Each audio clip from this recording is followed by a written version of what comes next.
All right.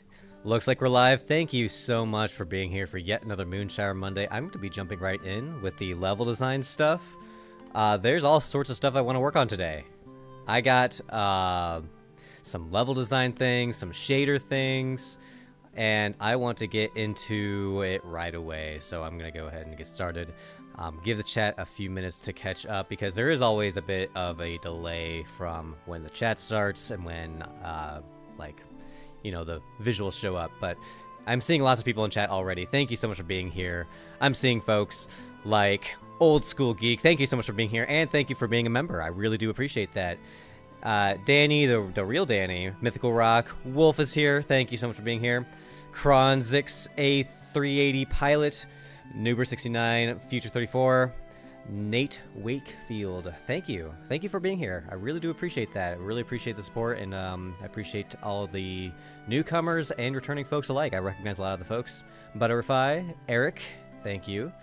What I'm doing today is I have this map, and currently in the rewritten version that I'm working on, it is very empty and kind of like it looks unfinished. So what I want to do first, before doing anything else, is kind of organize this stuff and add a bit more texture so it kind of looks a little bit more complete. And then from there, I want to start writing some shader related things. So that is the plan for now. Aviv, Jam, QWERTY, Alex, how am I doing? I'm doing great. Thank you so much for being here. Today, let's go ahead and go over to, well, let's see. Actually, no, I want to start with the level design stuff. So over in Tiled, what I'm going to do first is, I think I'm going to delete all of the plants here because I have all of these objects lying around. And the reason they're spread out like this is because I was just kind of like implementing them as I went. So let's go ahead and do this. You're my inspiration. Thank you for saying that. That's so nice. I have a question. In one of your videos, you said the draw order from bottom to top, but how do I do that? Yeah, it's tricky. I can show the code for that real quick. I have that in view, I think. Where would this be? This would be under graphics, render. Okay, so I have it all in this render file now. Because I recently rewrote all these files, so I renamed them all too. I still remember the old names, but not the new ones yet. The way this works is it literally goes through every single object in the game. Well, in this case, this is the layers of tiles. Where are the layers of objects?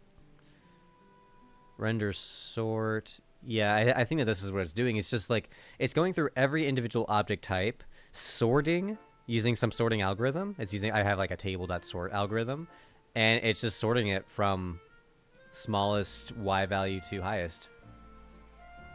What's better to use, Godot or Love to D with Lua? They're both fine. They're both different. So what I would recommend is download both of them, try them out, and see what you think, because they both can do good things.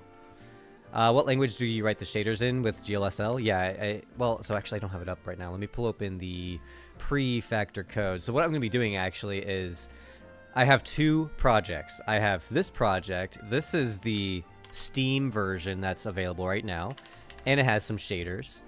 But the shaders in this project are very clunky. It was one of my first attempts at writing shaders. And it works, but knowing what I know now, I want to try it again with a bit more insight. So this is the old code, and basically I'm going to be taking this GLSL. Yeah, it's GLSL adaptive for Love2D. I think it's slightly different, but yeah, so that's kind of what we're going to be doing. Also, new music. I got some music from Pokemon Legends AZ, and I also got some Silksong music. Max K, hi Talcade, hi, welcome. Why don't you write in separate shader scripts and read them? That's what I'm planning on doing. Exactly what I'm going to be doing is I'm going to be making a new file, and I'll go ahead and do this now under graphics, new file, shader.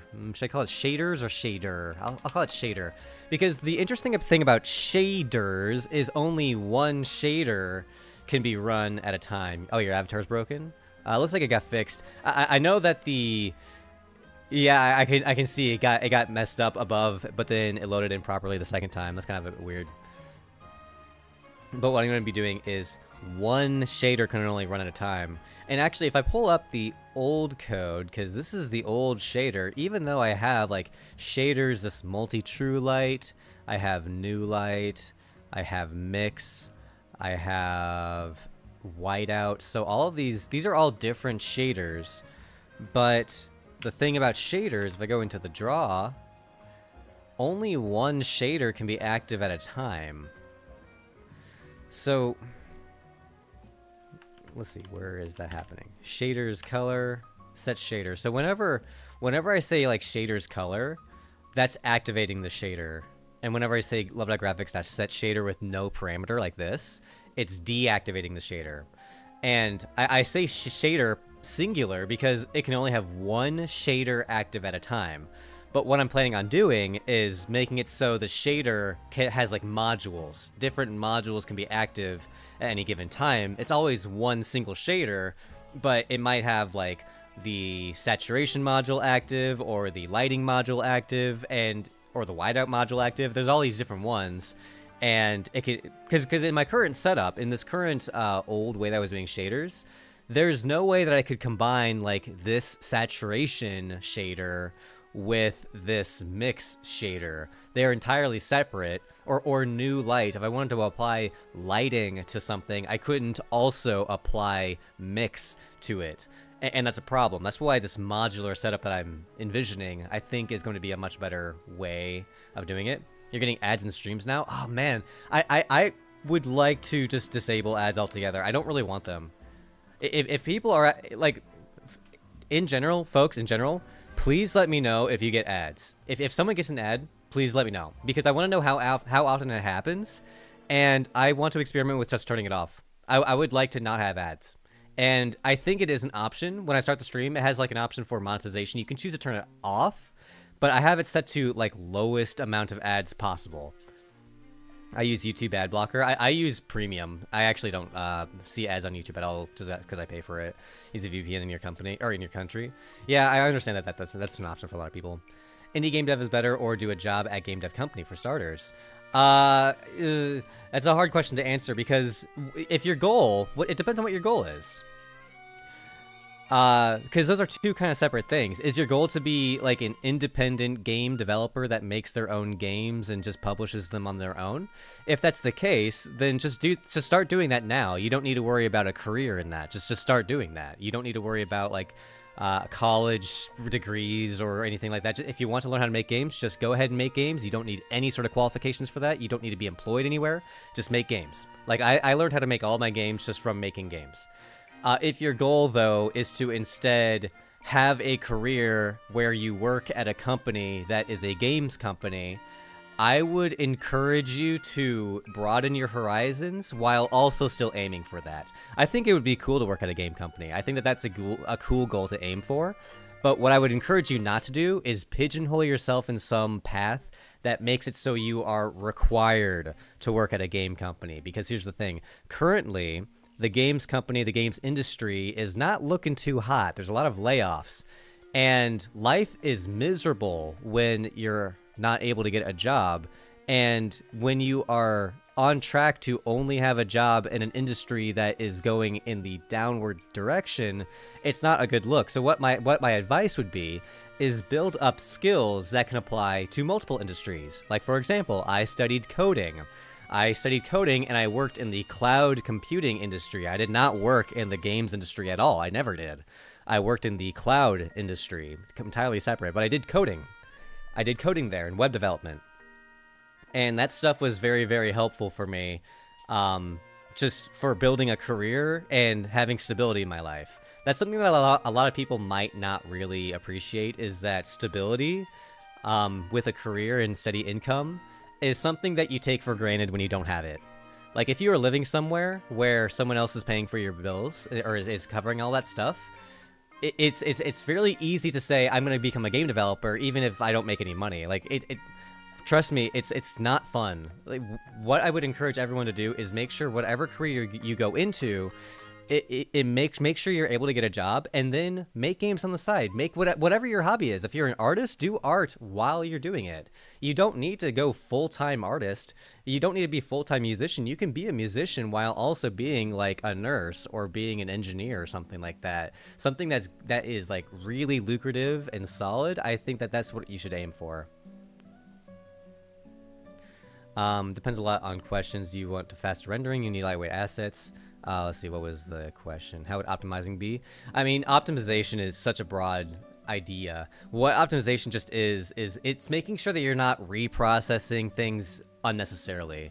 Because like I have a lot of loops in my code, and the whole goal is that I only loop through everything once. It would be very inefficient if you had to loop through everything multiple times.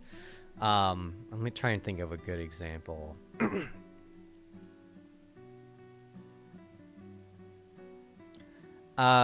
Here's a kind of extreme example, and I'll show it up in this version. If I open this, give me one moment.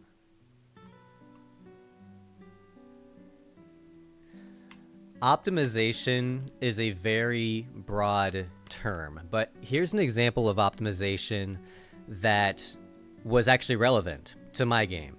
If you look closely at my game right now, there's the petals. The petals are falling from the sky.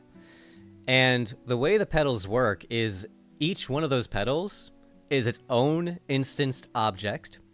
And each one of those instances has its like own flow pattern. Each one has a tween that causes it to flow left and right as it flows downwards. And it has like that really smooth motion to it. It has that logic to it. And there's a lot of these petals. So many. So the optimization that came into play with me is I was not cleaning up the petals well enough. After a petal disappears, and you can see it, sometimes the petal will disappear on screen. What happens when that happens? Like what does the code do?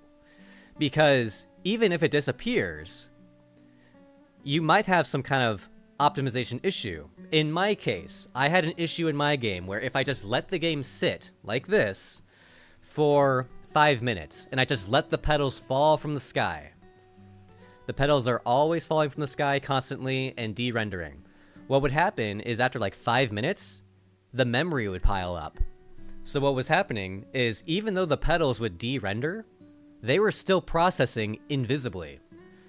There was still some like memory usage, still some storage being used for every petal that got created, and even though it got deleted, there was still some memory, some processing being used elsewhere because I had like this tweening system in place and there was a disconnect. So that's some kind of performance thing that was actually relevant. If I had like right now, I've left this screen open for a minute or so. In the old system, before I cleaned that up, if I would have walked around, like it was losing frames, the whole game was chugging. It was clear that something was wrong. Are static entities still called trees in your code base? In the new one, this new one that I'm rewriting, no. Instead, everything is a prop. So I have this prop thing, and everything is a prop. A plant is a prop, and weapons when they're on the ground will be a prop.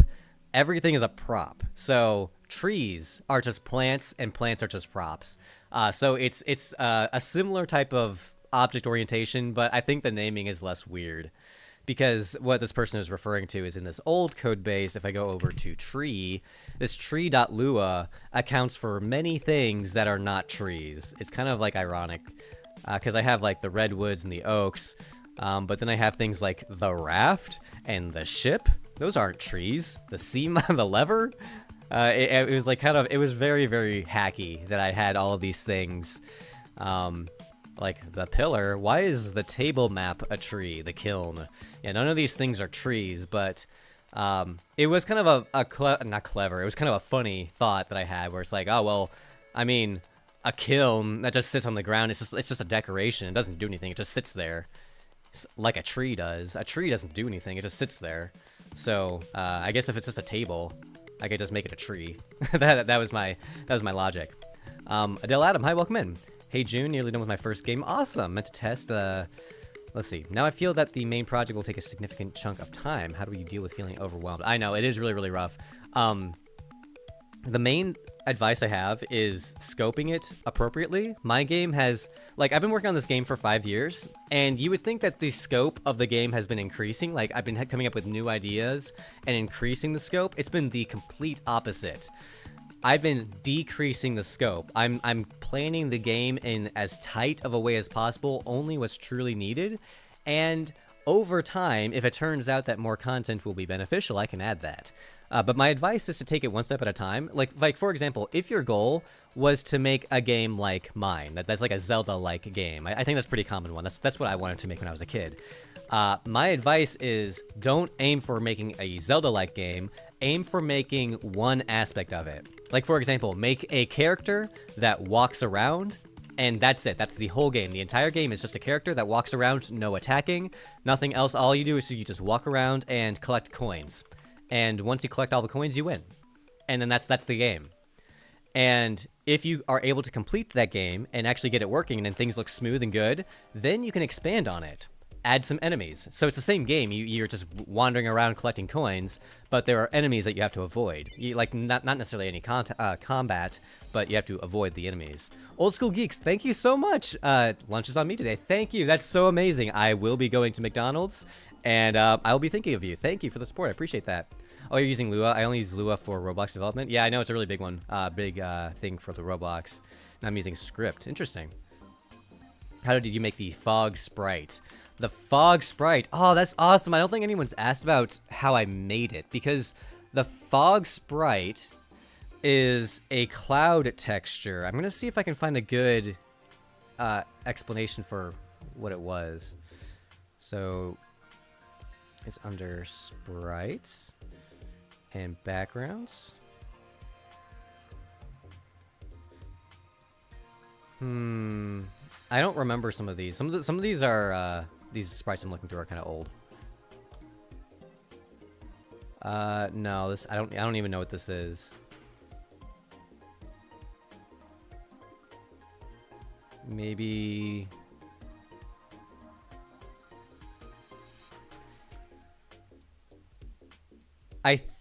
it doesn't look like this one, and maybe it's this one? No, it's not that one. Because here, I should first pull up the fog texture. So this is the fog texture that we're talking about. So it looks like this. It's kind of hard to see with this color. But this is the texture that we're talking about. And this is the fog that kind of, like, you can see it slowly panning across the screen. Like, it's kind of like a faded fog effect. And I'm trying to find the exact texture that I got this from, because I got this from some open source asset, and then I adapted it. I can't quite remember. Or maybe it was a paid asset. I want to go back to working on the level design, because I got kind of sidetracked with that. Also, it's really, really warm in my apartment, so I'm going to turn on the AC. Give me 1 second. I feel very bougie because I have, like, a thermostat app on my phone. I can change the temperature. That's amazing. When I was growing up, my house had, like, one of those wall air conditioning units, and that was the entire air conditioning for the whole house. So I feel very spoiled having, like, central air. So I want to get rid of all of these plants. Okay, actually, really what I want to do is just spread all this stuff out so I have access to it, but it's not in the way. Like, I'll put this kiln right here. I'll put a box here and a barrel here. I just want one of each. Also, I'm very sorry the text is small. I've tried so many things to try and get the text bigger for this level editor, but it's just tiny. I don't know how to fix it. I'll put the telescope here, and then tent. Okay.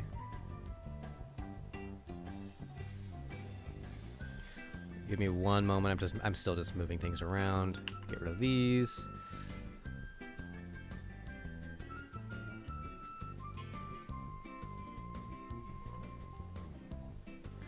Why is detecting collision in Love2D so complex?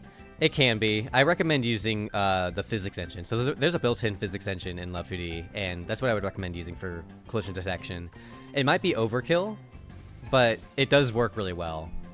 Especially with like stopping the player. One thing about collision detection is there's detecting collision, and then there's actually blocking.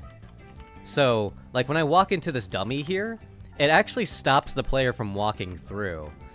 But that's different from just detecting collision. Like this fire, I can walk into the fire, and that's collision detection, but it's not like stopping the player. So there's two different aspects. There's the actual collision like logic with stopping objects, and then there's the detection where it's just like, are you colliding with something like the fire? My advice is stick with fire-based things, or if you need some kind of walls, then you should use a physics engine. I think that helps out a lot. Allfather, hi, welcome in. Kyle, me and my friends want to make a game. Should we use Love2D, Unity, Godot, or GameMaker? My advice is to download all of those. My advice is for each of you to download all of those and to try them all out. Just make a very quick project. Spend a day working with each of them and consider it research. And the good thing is all of those that you mentioned have published games that are good. So if you wanted to choose GameMaker, that's an amazing choice. If you wanted to choose Unity or Godot or Love2D, those are all fine because those are proven working games. Roy BGB, thank you so much for the donation. Apologies for being late to the stream, but already know it's going to be a good one. Thank you so much. And thank you again for being a member. I really, really appreciate your support. Yeah, the stream hopefully is going to be a good one just because I have a lot of plans with doing the shaders and doing the level design stuff, so hopefully it'll work out. Silksong was made in Unity. Nice, yeah, I think it was. Silksong is like a 3D game, but it looks 2D. It's really, really clever because it has so many layers. How did I implement particle effects in Moonshire? In like for example, there's like in this scene here, there's two examples of particle effects. Actually, there's a few. There's the petals falling from the sky that can be considered particles. They're just individual instances that have movement logic. You can see there's particles like the shine around the anvil. If you look really closely, there's like a little sparkle, and those again are just individual instances that are spawning individually. And then you have something like the smoke here. If you look really closely at the fire, there's some smoke coming off of it. And the way the smoke works is there's a bunch of individual blob sprites, and each one of the blob sprites is spawning and being shown there individually. Let me see if I can show that. So I have these different blob sprites, and what these are is they are just like white, like literal blobs. They're just like weird images, and I'm spawning a bunch of them constantly.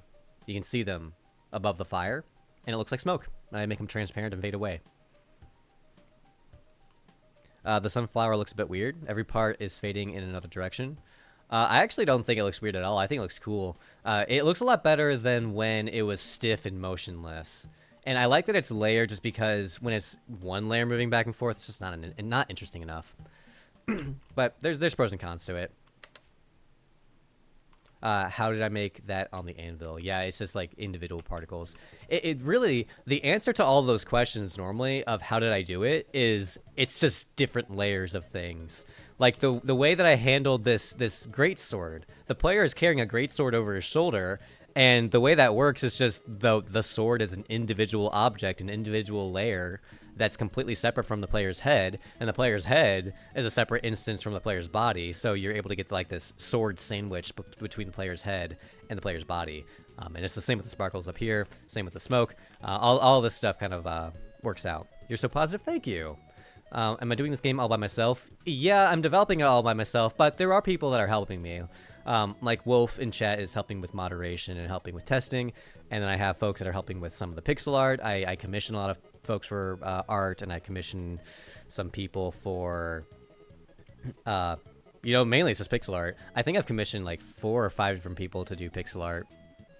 Microwave or fridge? I don't know exactly what you mean by that. I have both. How did I get into Love2D? I was just exploring the different options. So the thing is, with choosing a game engine, I always recommend just choosing the one that you like the most.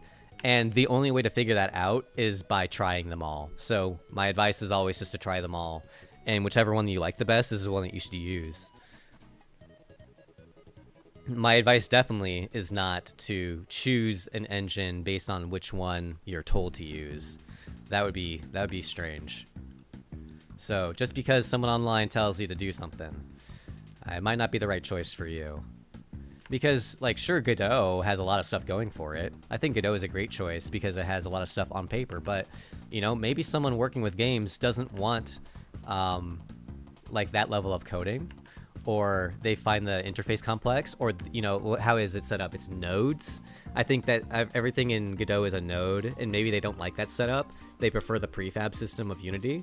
Or maybe they prefer the drag and drop coding system of GameMaker.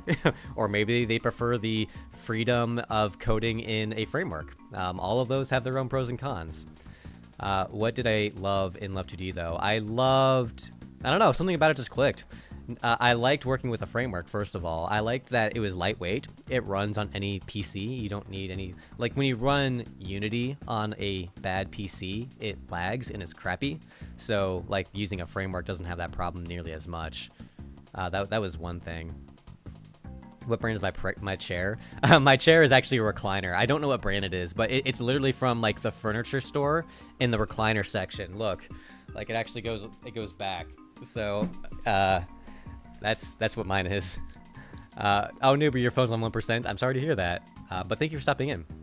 It's impressive how you built systems that support so many different visual implementations. Thank you. That is the goal, especially with this rework, this rewrite that I'm doing, is that the biggest flaw with this system, my old system here, is that there's a lot of copy-pasted code. And like, for example, the if tree name lever, I have all this code here. So that's not a good example. How about hit? Because there's a few different... Oh, there's not. That's not a good example either. That's not a good example either. Let's try and find a better example. I'm trying to find an example where... I guess this is an okay one. Where I re-implemented, like, this update and draw function specifically for the banner. So the banner has all of this custom logic within these updates and draw functions. But that's not necessary, because there's several places, I think, where anim::update gets called. Yeah, look at this. It gets called here, it gets called here, and it gets called here. So I called this function in 4 different places, but it was completely unnecessary. I only needed to call this one. This is the only one that was necessary. But instead, like, this code base is so old and iterative that I ended up, like, re-implementing it so many times that it gets called 4 times instead. And that's kind of the problem with this old code base that I'm trying to fix with this new one, is that every functionality, like for example, one thing that I did last night, I did this literally last night, is shake. I have this shake class, and originally I only had shake implemented for the camera. Only the camera could shake. But instead I decided, wait, maybe I want to make it so that anything can shake. Maybe I want to make it so that players can shake, or like if you hit a tree, maybe the tree could shake. Why do I have to restrict the shake motion only to the camera? Because in my old code base, if I go over to shake.lua, this code is specifically for the camera. It only shakes the camera. There's no other implementation for shake. But I realized that that's not really efficient, because if I needed anything else in the game to shake, I'd have to re-implement all of this stuff. So, by the way, when I say shake, I'm talking about like screen shake. Let me make sure that I have it up and running input. I do KL and semicolon.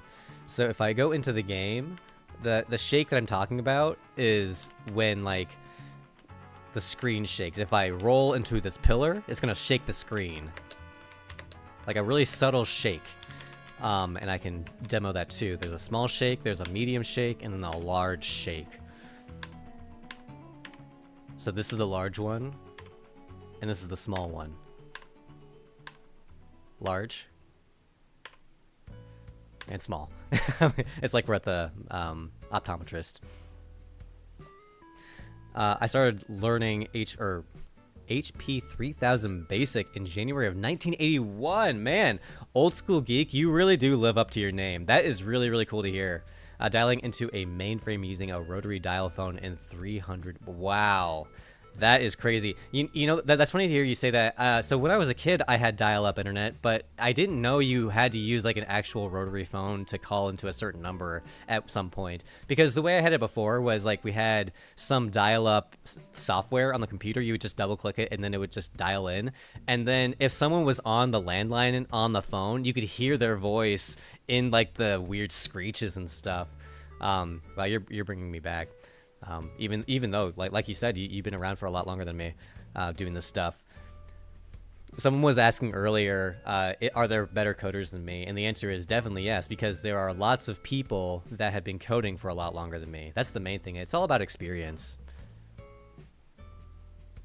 What I wanted to do, again, I keep getting sidetracked. What I wanted to actually do is put in some detail, because this map here is very, very basic and empty. I kind of just want to put in a little bit more to fill it in, because I've been showing this map a lot, and it's an ugly map. I hate showing really ugly maps, so I want to make this less wide open and a bit more filled in.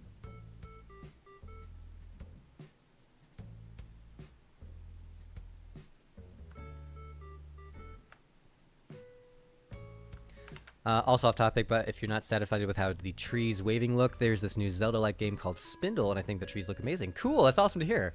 I think that the implementation that I started, let me see if I can pull it up. I started an implementation on stream a while back where I was rotating the pedals rather than using the sprite sheet. So let me show that real quick. It still needs some tweaks, but this is the current step that I'm at. And I think that it's on the right track. I think that this tree waving looks a little bit better than when it's using the sprite sheet, because the sprite sheet implementation looks very chunky, and I'm not a fan of chunkiness.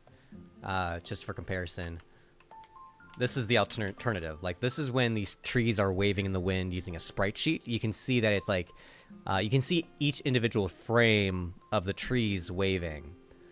And we compare that again to the other implementation where it's a lot smoother and rotatey. But something about this looks a little uncanny. I think I need to adjust it a little bit more. One thing I'm thinking about is changing the anchor of rotation from the bottom to the middle of the pedals. I think that will help keep it more centered. But overall, I think that this is kind of a cool, softer effect. It definitely matches the plants a bit better, because the plants are a lot smoother. Y'all talking about coding a lot, but kind of ignoring game design. Y'all should share how y'all design games, and let's see who's the best designer here.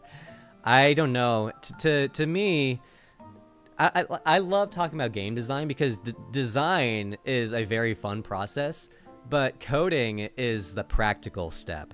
Because when you design a game on paper, nothing actually got done. But when you code something into your game, actually make progress, then you can test it and play with it and try it out and learn from it.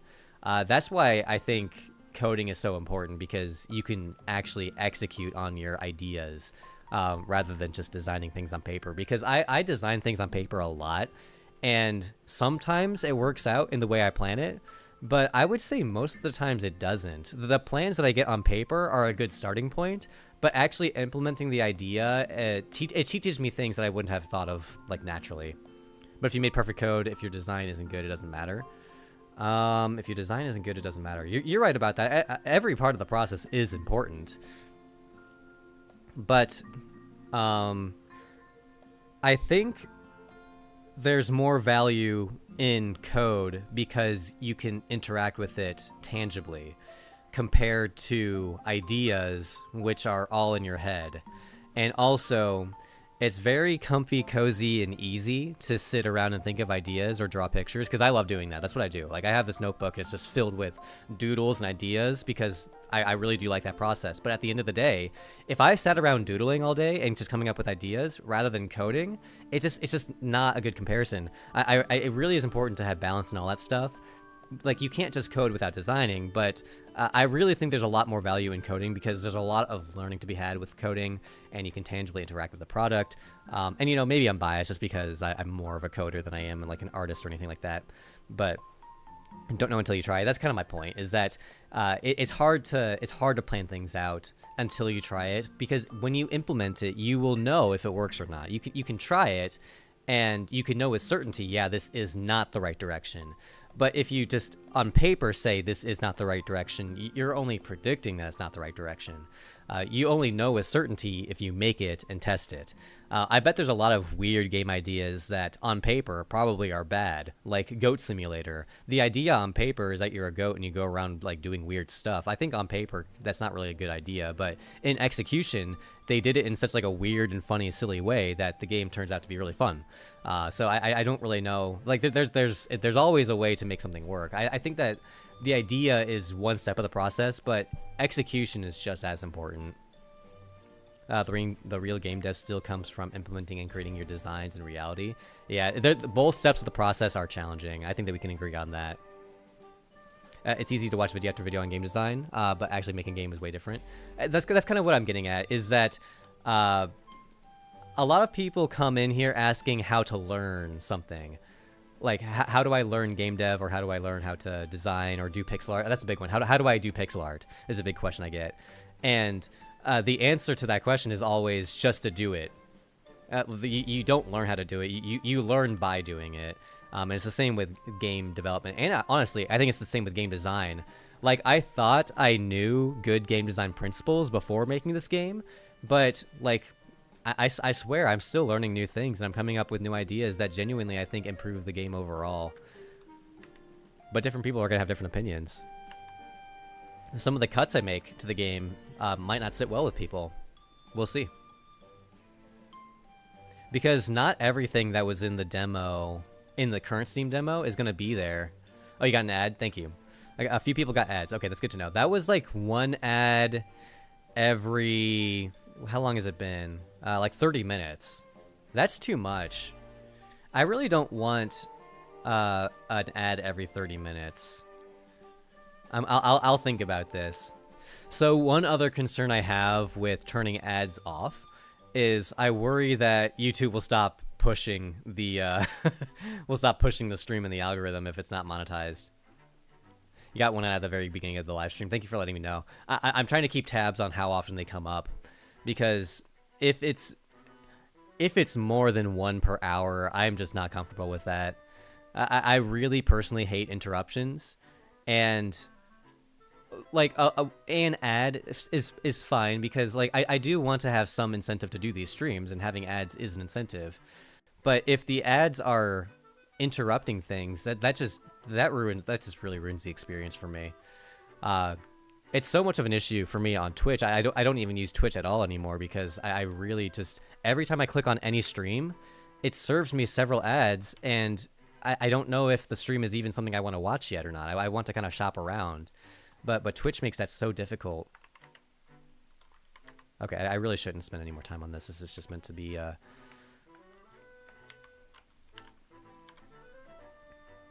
it's made in love.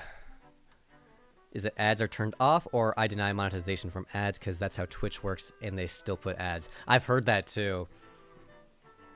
And I will read the wording. The way the wording said it and how I remember it is it was specifically about ads. How I would still have monetization through other formats. Because like there's super chats or YouTube memberships. And I really appreciate those as well. And it's meant to be like a combination of all of those things. Because ideally, I would have no ads, and then YouTube memberships or donations would be enough of an incentive. So like that's kind of the pros and cons of all that stuff. If it comes to that point, I would love to just turn ads off completely, assuming that it doesn't change the algorithm performance. Try turning ads off for a single stream to see if it recommends the ads. I should turn it off and see if the metrics change, and if the VOD gets fewer views, or if I get fewer viewers during the stream itself. That's a really good idea. So let me go ahead and add some of the, what is it? This grass.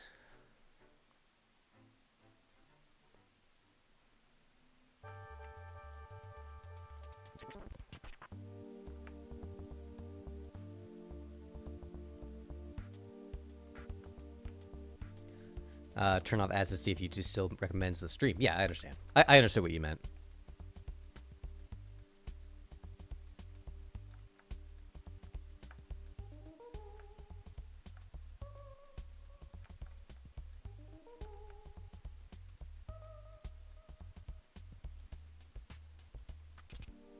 That's kind of ugly. I'll just leave that empty.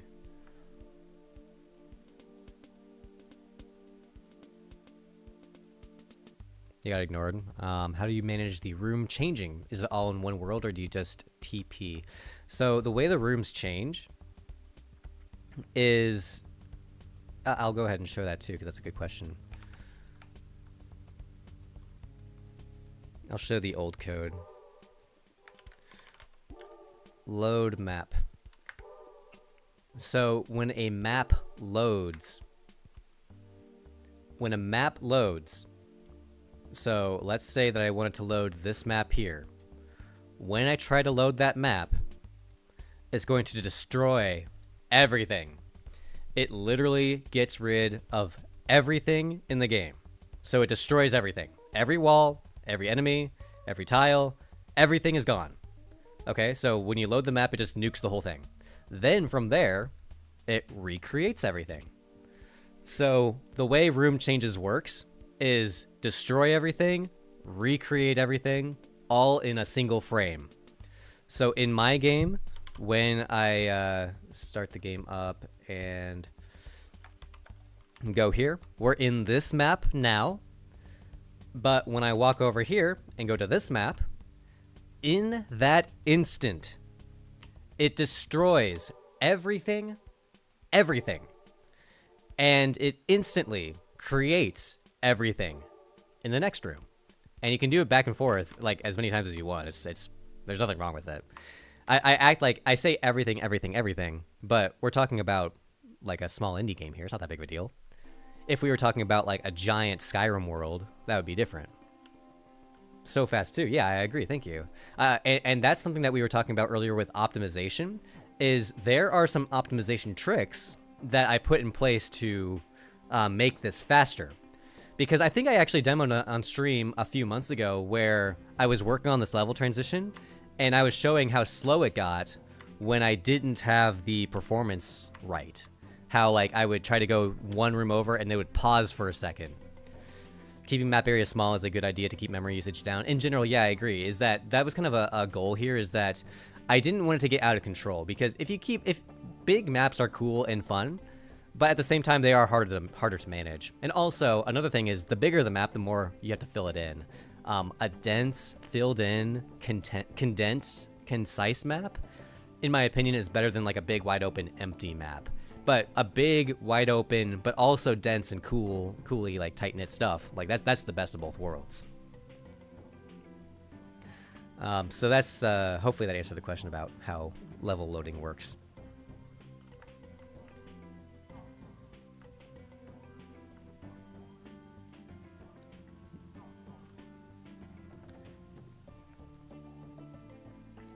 If you want to implement new features, is it a good idea to make the features in different projects first?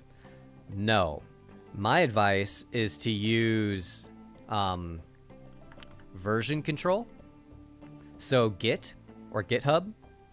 Because if you use Git, what you can do... Oh, I was putting this on the wrong...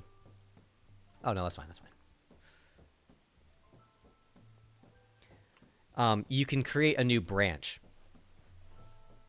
The way Git works... I'll go ahead and show my GitHub.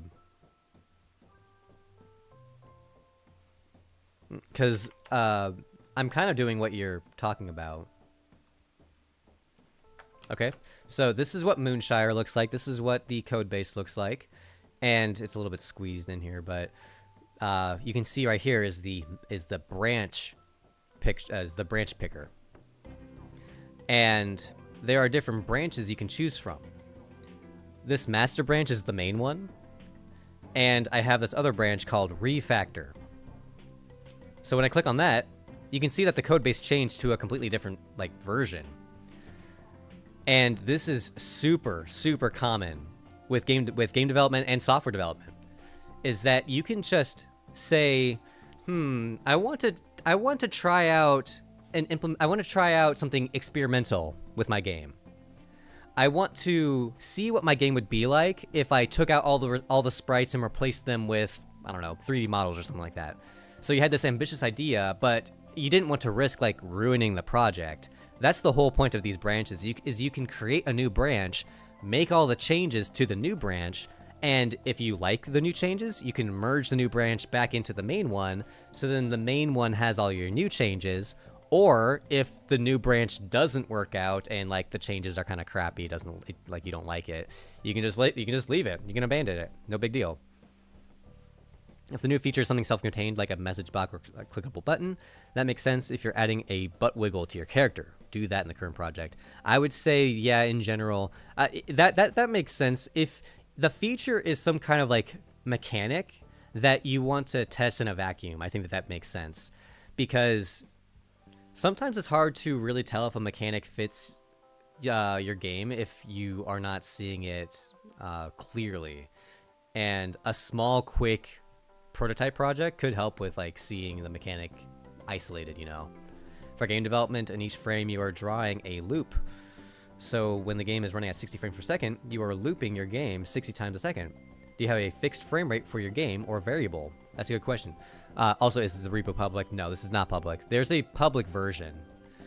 So the game runs at 60 frames per second by default because that's my monitor's refresh rate.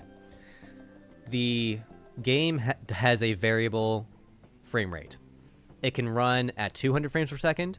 It could run at 10 frames per second. It has no limitation.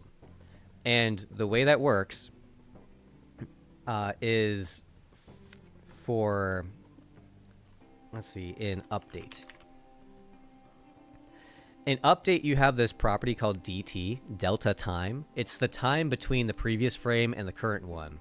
And when you use this value, you can see it's being used in all these different calculations and all these functions. It's being passed into all these functions. This DT value is the key to making things work across all frame rates, because it varies with different frame rates.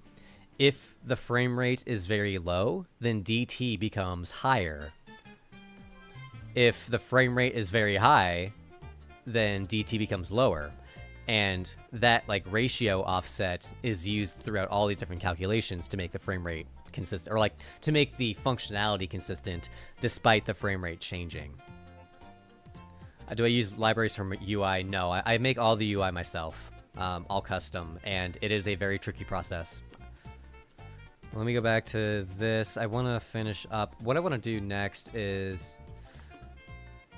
Oh, also, you need to get rid of this. I'm going to put in...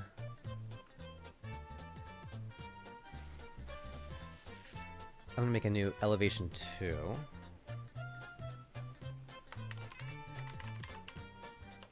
Okay, I'm going to put all of these up in here. Again, this is just meant to be filling in the space. How am I doing on time? Okay, so I'm going to try and finish up this level in the next 15 minutes so we can get in into shaders.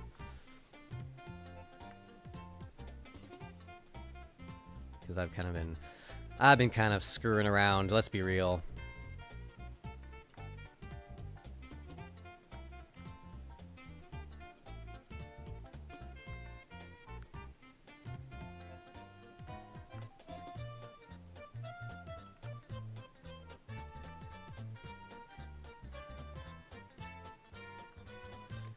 Do you think it's really essential to have a permanent map? I have a similar game, but I made it so that exiting a map through a directional door takes you to a random corresponding map. I think it's fine. That sounds like a cool twist.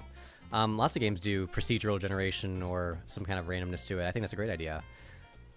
There's pros and cons to a permanent map, and there's pros and cons to procedural generation. Because if you look at some of my oldest videos, I had procedural generation in my game as well, where the dungeons were procedurally generated.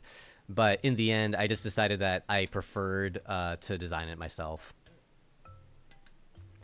Because that's the pro of manual designing, is you can make sure it's actually really, really good.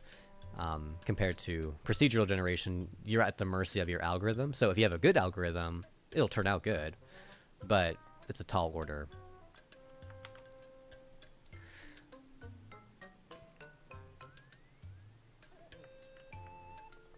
How much time has passed since the previous frame? Yep, exactly. I imagine that's how a lot of game engines do it too.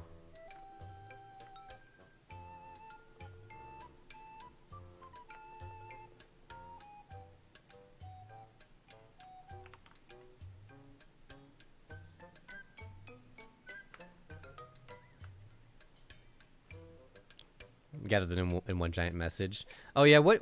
I bet there is something that we could do about that, because there are a lot of common questions that people ask, rightfully so. Like, it's a really common question to wonder what game engine I'm using, or like what this level editor is. I'm wondering what a good way to approach that would be, because like I don't want to have just like text on screen. That's a little bit overbearing, but you know, pinning a comment might be okay. Maybe, I'm not sure. If folks have ideas, that would be cool.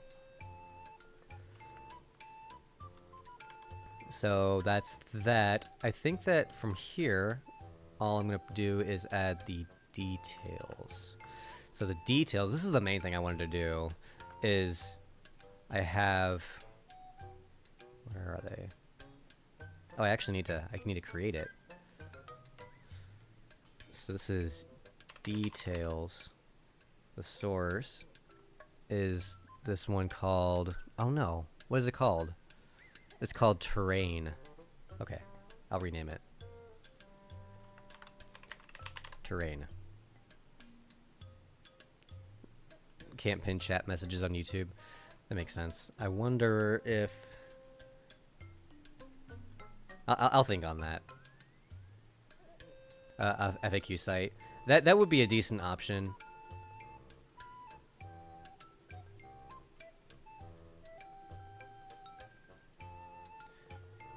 Yeah, because that's something that I did with my bugs thing. What the heck? Where? Tiles, export. Oh, I already did it. It's right here. I'm dumb. I'm just a big old weirdo. Okay, so this is the train I need right here. And what I'm going to do is I'm going to add randomness. So only one is going to be chosen at a time.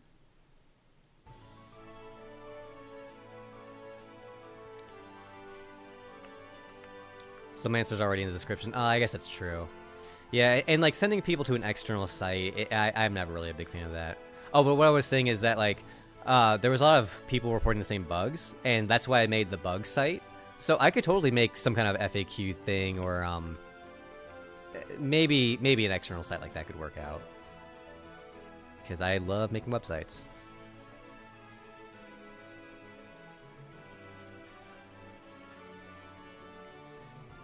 Am I using SDI to draw tile maps? In my original version, yes. In my new version, actually also yes. Let me double check that. I think that yeah, I am, but I edited it. I changed it. So this is not the original version, because the original version had some shortcomings. Specifically what I'm doing right now, actually. The original version wasn't able to... Where is it? It wasn't able to load tile sets from these TSX files, and I really, really wanted that.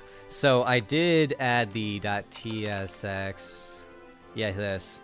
So this handle TSX was not in the original version, but I was able to add that support.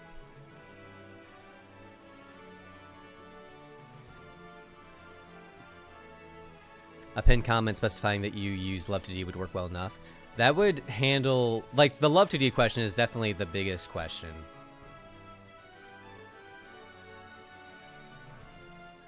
Let's see. Back to this.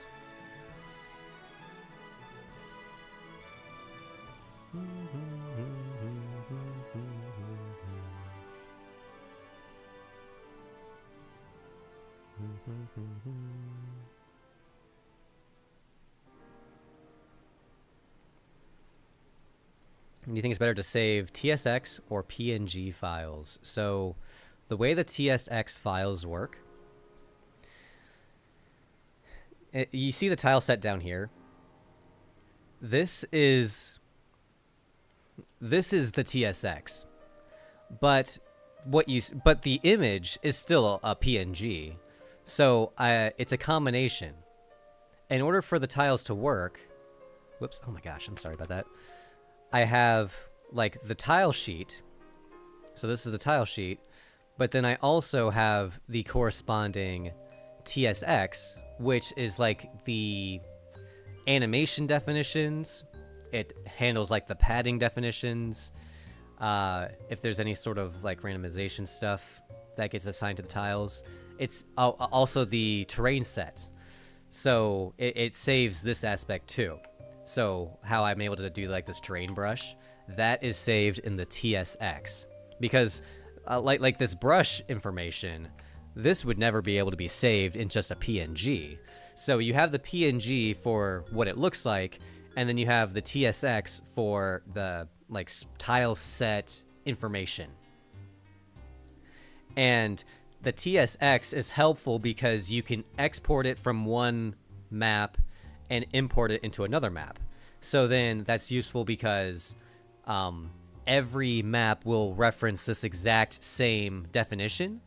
So I only have to animate the water once in this water.tsx, and then it's animated on every map that references this TSX. Where before, with STI, in the public version of STI, simple tiled implementation, by the way, is what I'm talking about, not the other one. In the public version, it only requires, or it only allows you to use embedded tile sets, which is the same thing as TSX, except they aren't exported into their own files like this. They are embedded into the tile map data itself. And that works fine, but the shortcoming of that is it's isolated to just the one file. The other maps can't reference that same tile set information. They can reference the same image, but if they want like the tile set brush, what I was doing is I was copying and pasting a bunch of that information. It was really, really hacky. So the new way I'm doing it with TSX is nice. So with that in mind, once this is in a more solid spot, because I am still making updates to this file, once it's in a more solid place, I can upload it and make an open source so other people can use the TSX functionality too. Do I maintain documentation for my game? How do I keep track of all my additions, changes, and to-dos? That's an awesome question. The main thing for keeping track of everything is through Git. So GitHub has every single commit I've ever done, and I'm always able to just go back and see exactly what was changed on any given date and what my goal was. I'm constantly checking things in, so I always really do know what is done at any given point. And that's the other thing that's nice about version control with Git and GitHub, is you can revert back to old versions and play around with those if you need to. And as far as to-dos, I do have I have a OneNote document that has a bunch of stuff, but I'm not very stringent. I take very loose notes, and they're spread across a bunch of different things. In general, if I write something down, I have a tendency to remember it, but that's the main thing, is I do write things down, but I don't have it organized in a way where I go back and check on it too much. My OneNote documents are organized kind of nicely, but I don't really have to-dos or anything like that. Do I have a main job? No, not anymore. I used to be a software developer. So back to the map. I'm going to try and finish this up. I'm almost at my deadline of 15 minutes. Actually, I am at the deadline of 15 minutes, but I'm going to keep going anyway. My deadline, when I say deadline, I mean I'm trying to finish this map in the next few minutes so that we can start working on shaders. Am I randomizing the props, or do I just place them manually? Yeah, I am placing them manually. It is a pain in the butt. So all of the grass, like we'll show you, all of the grass in every map is manually placed by me, and it's a pain. If I wanted, and that's the thing, is I could write some kind of procedural algorithm that places them automatically, but how much time would that take? And would the final product be better than what I could do manually? If it's not better, it would have to save a lot of time for it to be worth it. So that's the thing is like since I can do a better job just placing it manually, and I don't know, it's just going to we'll see. July 2024. Yep. Stay tuned for July 2024. It'll be here before you know it. Even this process that I'm doing right now, where I'm like manually placing these grass things, it's annoying. There's definitely a programmatic way to do it, but I don't want to do it. I ain't up for it.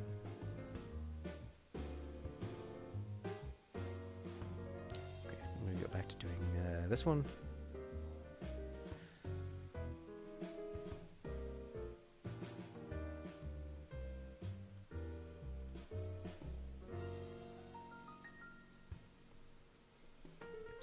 The randomized tiles are an absolute nightmare that broke my ex-dev group multiple times. Wow. I'm sorry to hear that. Yeah, that's what I'm getting at. Is like, I think it's just a little bit more hassle than it's worth. Like, the value that I would get from that is it's just not as much as it needs to be.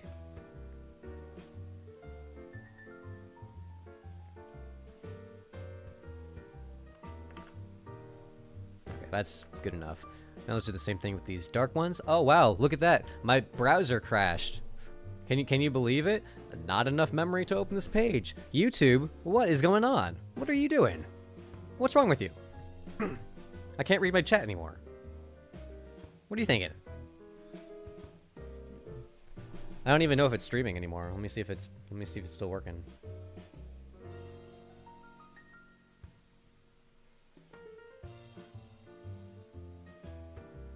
Okay, I think it's still working. Is it still working, guys? I hope it is. Sorry about that. But I always have the chat popped out to the left of my monitor. So, like, when I'm reading chat, I'm looking there. So it kind of looks like I'm kind of looking at the camera a little bit. But, I don't know. The browser keeps crashing. And it's not just the browser. It happens on any browser. It's YouTube's fault. It happened on Edge, and it happened on Chrome. Stream didn't hiccup. Good. Okay, I'm glad. That is the saving grace of when that happens, is that even though the browser crashes all the time, it doesn't seem to crash the stream. So that's the main thing. If it caused problems with the stream, I would scream. Like, I'm not even gonna sugarcoat that. I would scream right into this mic, and there's no compressor. It would be very loud.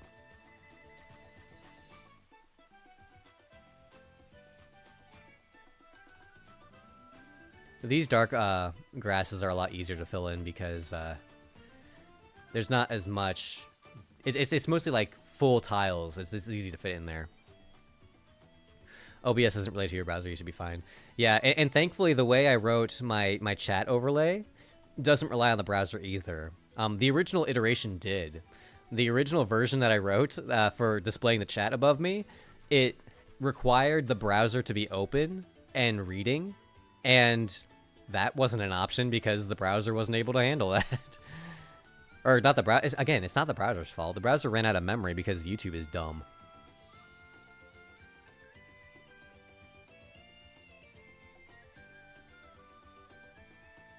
I was looking forward to Moonshire Mondays. I haven't done any coding for a week. I need inspiration. Awesome. Well, I mean, not awesome that you...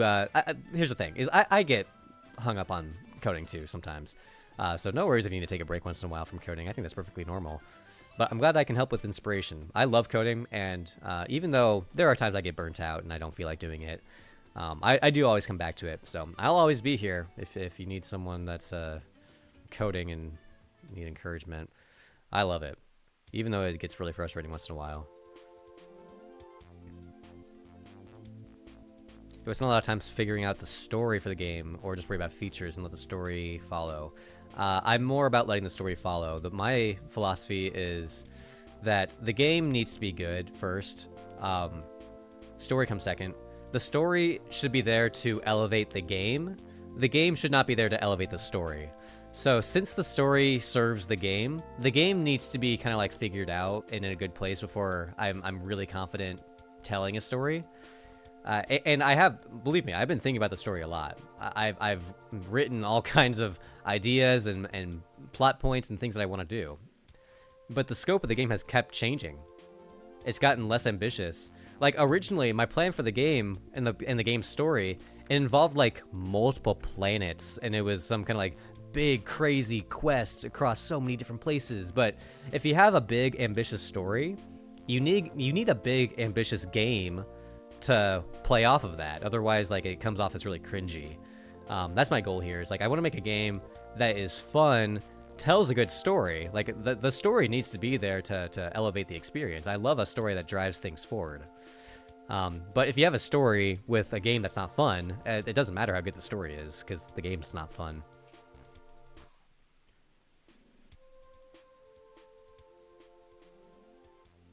Okay, I'm just about finished. I do need to put more of the light ones up here. And then I really want to get over to showing off some shader stuff.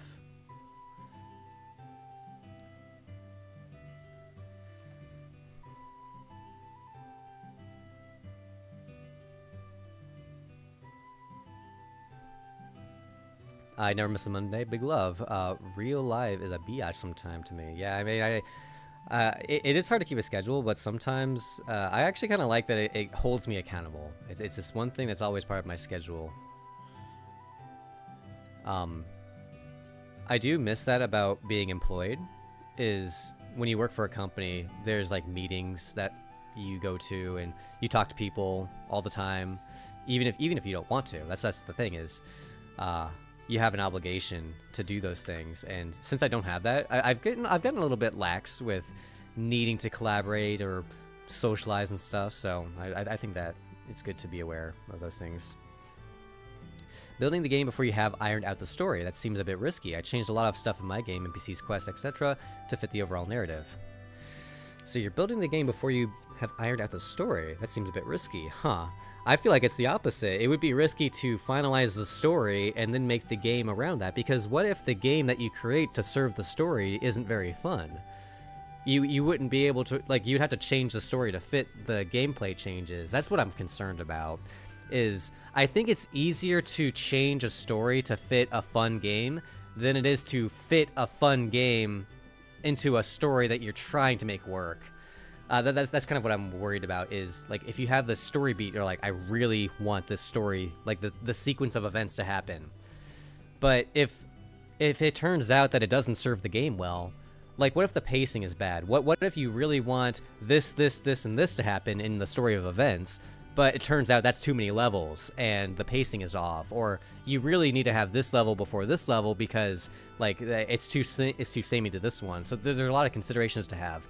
That's why I think designing the game first before the story makes more sense, because then you know the sequence of events gameplay wise, and then you can plan the story around that sequence of events and make it really good. But different people are going to have different philosophies on that. And I'm sure there are examples of games that have done it in both ways. It is ultimately a balance. Obviously, yeah. We definitely agree on that, is that you can't go into anything with no plan. But I'm more of a type of person that likes to try things and find out from that. And that's why my gameplay focus first really appeals to me, because I'm able to experiment with gameplay mechanics, experiment with what feels right, and build a sequence of events and story that suits that. Like, for example, in my demo, in my Steam demo, I have that concept of shattering, how the player can shatter their weapon. That is a unique gameplay element that now I'm going to design some story beats around. The story didn't decide on shattering weapons. The gameplay requirement decided on that. And now I'm going to write a storyline thing, some plot point, some artifact, some item or skill that leads to the weapon shattering mechanic.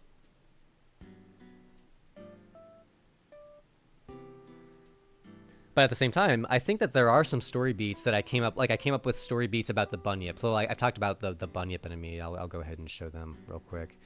I have this enemy called bunyips, and I decided the concept on like these swamp frog enemies before I designed them. And maybe with art, that's probably more of a thing where you design artwork around a story. Where are these? Oh, I don't even have the enemies in this file. Whoops.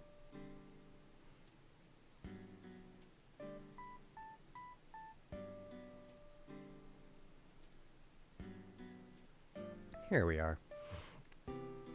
So, like, I remember I came up with the idea for these frog guys a really, really long time ago, and I wrote a storyline about them. How they were frogs that got turned into wild beasts, and how there were males and females, and how the males were the ones that got turned into wild beasts, but the females stayed sane and you could talk to them, and there was like story involving the males versus females, and then how you need to like rethrone their prince in order to snap them out of their frenzied state. And then after you did that, like I came up with all this lore. I came up with all this lore surrounding the Bunyip, and it turned out that all of that was a little bit too ambitious for the level of game I'm going for. I still love the story I wrote. I still love the ideas in there, and I'm still going to use some of those ideas. Like, I like the idea of the male bunyips behaving one way while the female bunyips behave a different way. I think that that's kind of an interesting idea. But the whole, like, narrative structure that I came up with, it's going to be changing a lot. It's going to be scoped down, and it's going to be adjusted to fit the new scope and to fit the new, like, sequence of events. Because even if from a story perspective I wanted a sequence of events to happen in one way, if it's not fun, I would have to do it a different way. That's the main thing, and it's hard to really know if something's going to be fun or if it's going to be paced well until you try it. So I try to go into all this stuff with a lot of flexibility. How am I doing on my level? Am I done yet? The Bunyards.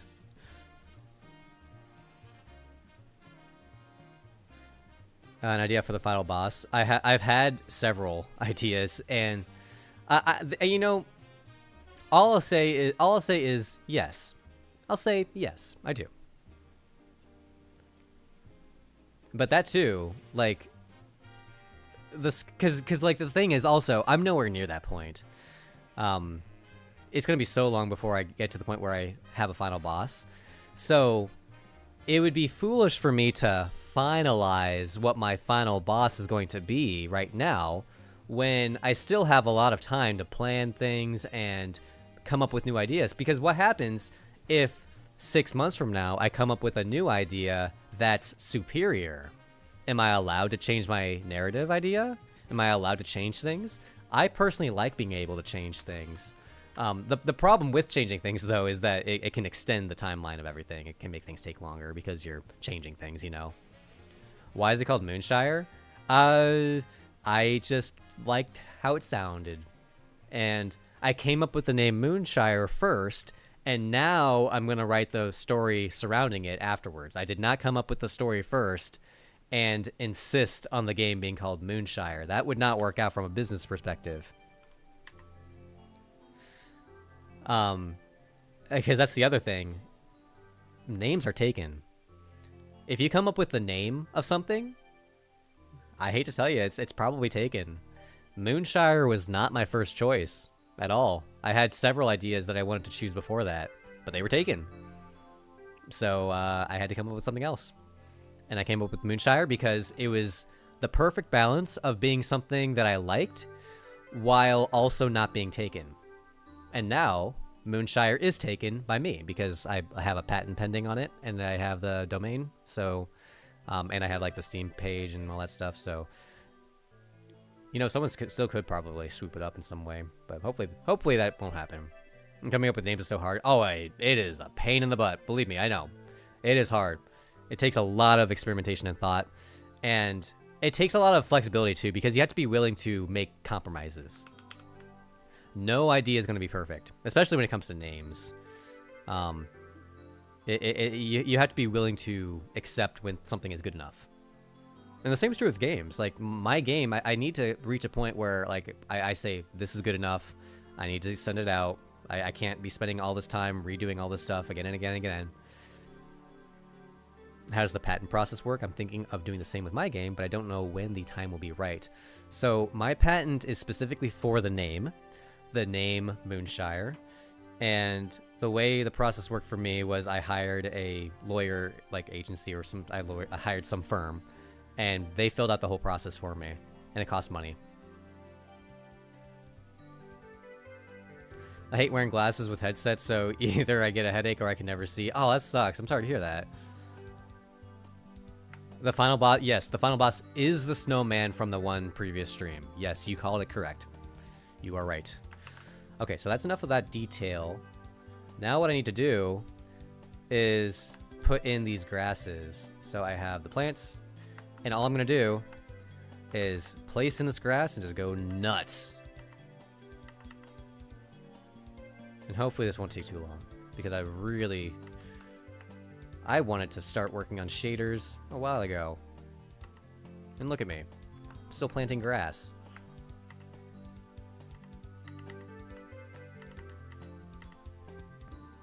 But I really wanted to do this because I was showing so much of this map, and the map was just so ugly. I hate showing like bad work. First wear mine because I'll otherwise get a headache in 15 minutes. Oh, that's rough. I'm sorry to hear that. I remember when I first got these glasses specifically. These glasses, like, they fit on my face perfectly. They don't fall off. If I did that before with my old glasses, they would have fallen off. So these are a lot tighter on my face. And I remember when I got these, it gave me headaches for like a couple weeks. It was hard to get used to. I almost gave up on it. Danny, how do you make the animated grass from the 3-pixel grass? So the grass that's animated is from a sprite that's layered. So that's what I'm placing down right now. These little markers are making the wavy grass.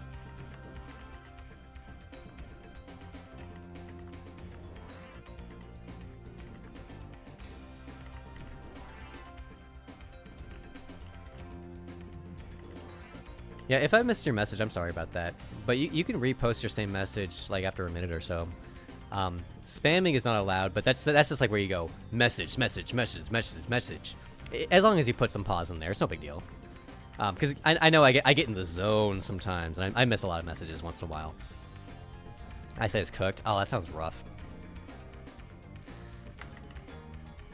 I do also love glasses, but it takes getting used to. I could get contacts, that would be fine, but I think I like wearing glasses better. Also, I wear these like yellow glasses. I don't know if you guys can see, but like it's yellow tinted, and they say it helps with like blue light, but I think it's a scam. The more I think about it, I think that I got swindled. But no, I did a little bit of research on like the light reflection, the yellow tinted glasses. I think they do actually reflect blue light, but it's not from computers very much. Computers don't emit that much blue light. It's mainly from daylight. But I don't know what's true and what's not. That's the problem with today in our information age, is there's so much information that you can't tell what's real and what's not. And then you have a lot of people who are very confident that they know what's right even when they don't. Sometimes that's me, if I'm being honest.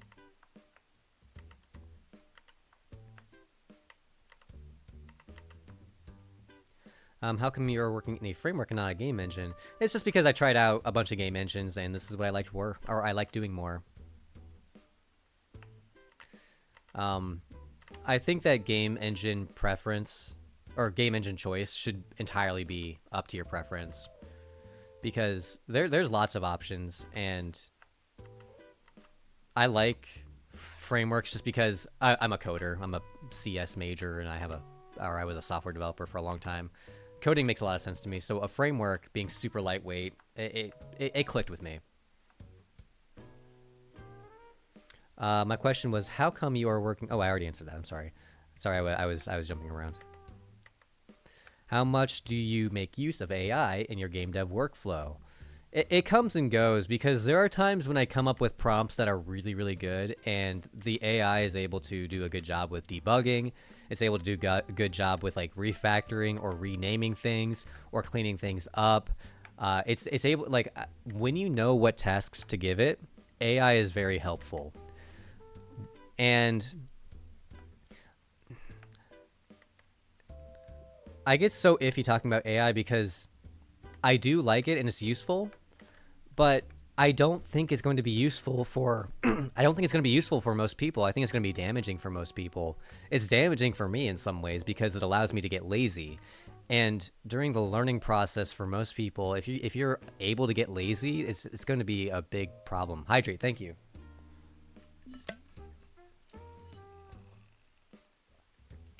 What age did I start coding? I started with Game Maker when I was in 4th grade. It was either 4th or 5th grade. I can never remember which it was. Which, I don't know how old that is. Like, that's like 10, I think. So if you count Game Maker, which I think I kind of do it. That's like drag and drop coding.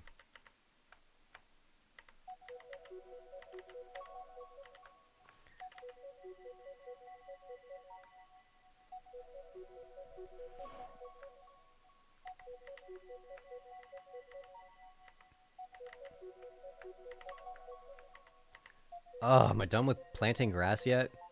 I'm so sick of it. I actually have to go through and do another round because we have to put in sprouts too. I think we'll do another round of sprouts and then I'm just gonna move on to the shaders because I could just spend all day doing decoration.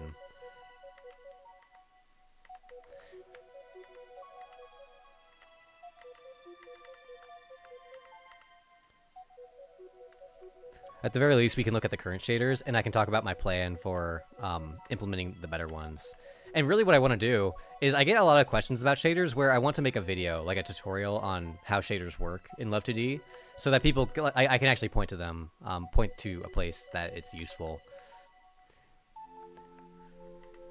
And the other thing is I want to practice it myself because the problem with tutorials online is sometimes they are made by people who don't know what they're doing, including me. I don't really know what I'm doing with shaders, but I'm talking about making a tutorial shader or a tutorial on shaders. And the truth is I kind of know what I'm doing, but only kind of. I'm self-taught with shaders. No one told me how to do it properly. I just think I know what I'm doing. A shaders tutorial would help a ton. Cool, I'm glad to hear that. Why am I redesigning the map?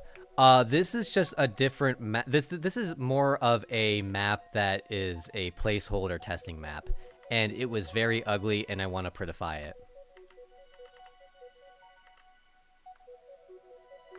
Okay, so that's that. Now I'm going to put in the sprout. And then I'm going to be done.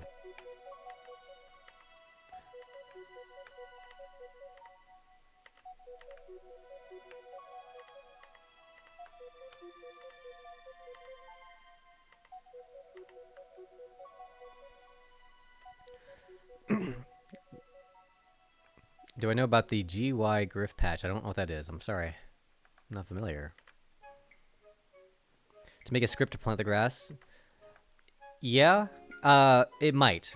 So that's the thing. I was kind of talking about that earlier. How it would potentially be easier to write a script that plants the grass. Because I could. I could write a script that analyzes like the tile data and places these grass objects. But what I'm worried about is if I spend all the time writing that script, I'm worried that the result won't be as good as when I manually place it myself. So if I spend all that time writing a script, I would want it to be at least as good as what I could do manually. So if I can just do it manually and the result is better, I really am just going to keep doing it that way until I can come up with something that's like the best of both worlds. Because like this process is so tedious and I hate it. I bet I could make the AI try to analyze the tile data and place down grasses. I could try that at some point. But like manually writing my own script, I don't think I'm ever going to do that. That'd be way too tedious, I think.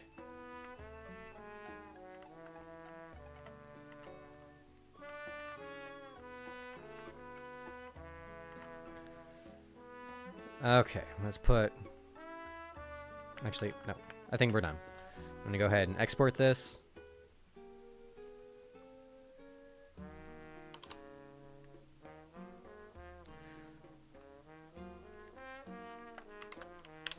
Whoop. Oh, I need to fix, there's a set of tiles that's not showing up. I need to fix this. So this happens in, is it render? It's not render. What was the other one? Oh, it was in view. It was in view, I think.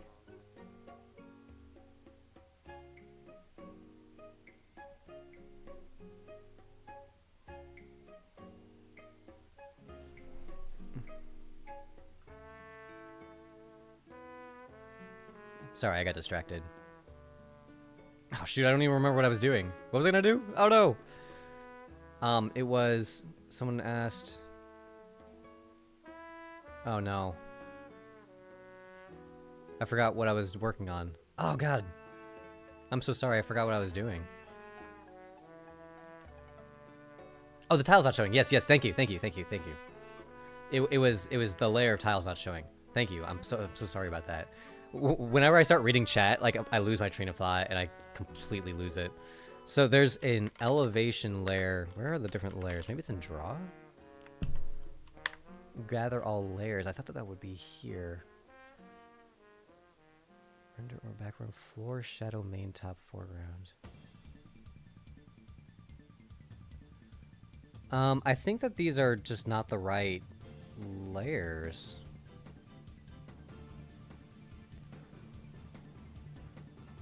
Floor, shadow, main, top, foreground. Oh, these are the, okay, these are the different render layers.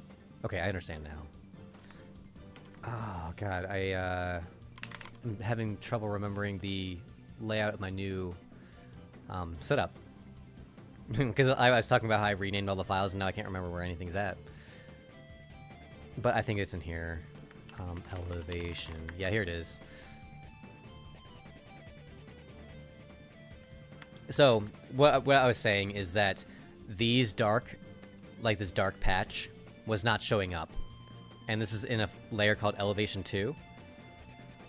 So, I need to add Elevation 2 to this list. And that should fix it.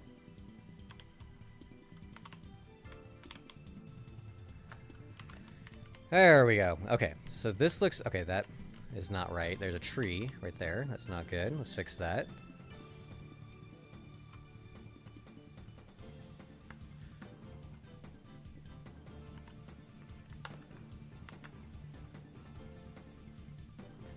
And since I cache all the information, I have to restart it. Okay, this is... Okay. The grass kind of looks a little bit weird. It looks too spaced out. Like, I kind of need more ground texture. Or the grass... Maybe the grass needs to be shorter. It's kind of like just awkwardly tall. Yeah, I think I'm going to work a little bit more on the grass later on at some point. I'm going to do game dev streams in future. When in the project's life cycle do you think is a good place to actually start streaming? I think any point is perfectly fine. Because... there's always something you can talk about. And there's always something you can be implementing, even from an early stage. In fact, in the early stages of a project is when things move the fastest, because you're able to implement things really, really quick, because you're not bogged down by multiple systems. The later in the project, actually, things slow down, but you have more familiarity with the structure, that it gives you a lot more confidence to talk about it. Like with me, I've been working in this exact same code base for so long. Well, I guess this rewritten one, not quite as long, but... I've been working with all this code for so long that it feels very natural for me to talk about it. And when you're on stream, it is hard to multitask. It is hard for me to read chat, respond to questions, and also be productive while coding and designing levels and stuff. Doing all that at once is not very... I'm not really succeeding, if I'm being honest. Where there's some flowers. Yes, I need to re-add the flowers too. But there's just so much stuff that iterates on itself that there really is no good time to get started. I love the way you place your object with the markers and stuff. So creative and interesting. Thank you. I wish it was cleaner though, and I think some programmatic approach might help with how it looks very arbitrary and spread apart. I'll have to think a little bit more how to kind of improve the look. Because something about the way it currently is, it kind of sticks out a little bit too much. Maybe the shadows are too strong? I can make the shadows less strong. If I go over to plant. I think there's a shadow alpha factor. Shadow alpha factor. Oh yeah, 0.5 is too high. It should be more like 0.35.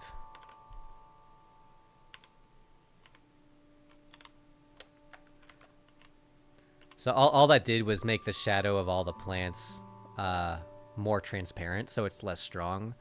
And I think that helps a little bit, but that wasn't the main problem. The main problem, I think, is that the plants are too tall and they stick out like a sore thumb.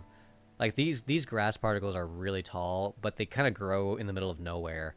If they were clumped up in a big section of grasses, that would make more sense. But when they're spread out like this, I don't know if that makes sense. Why is there grass? Oh, inside the barrel. Yeah, that's one weird thing with the sprite ordering is I noticed that's too with the grass. If I move like these logs down into the grass, it gets a little bit weird. Yeah, look at that. That's not right. What's going on there?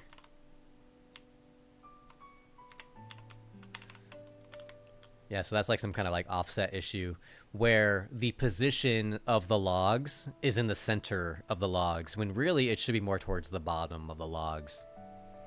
Loki forgot the name barrel. I wouldn't say barrel is a word that we use in our day-to-day very often, so I think that's perfectly okay.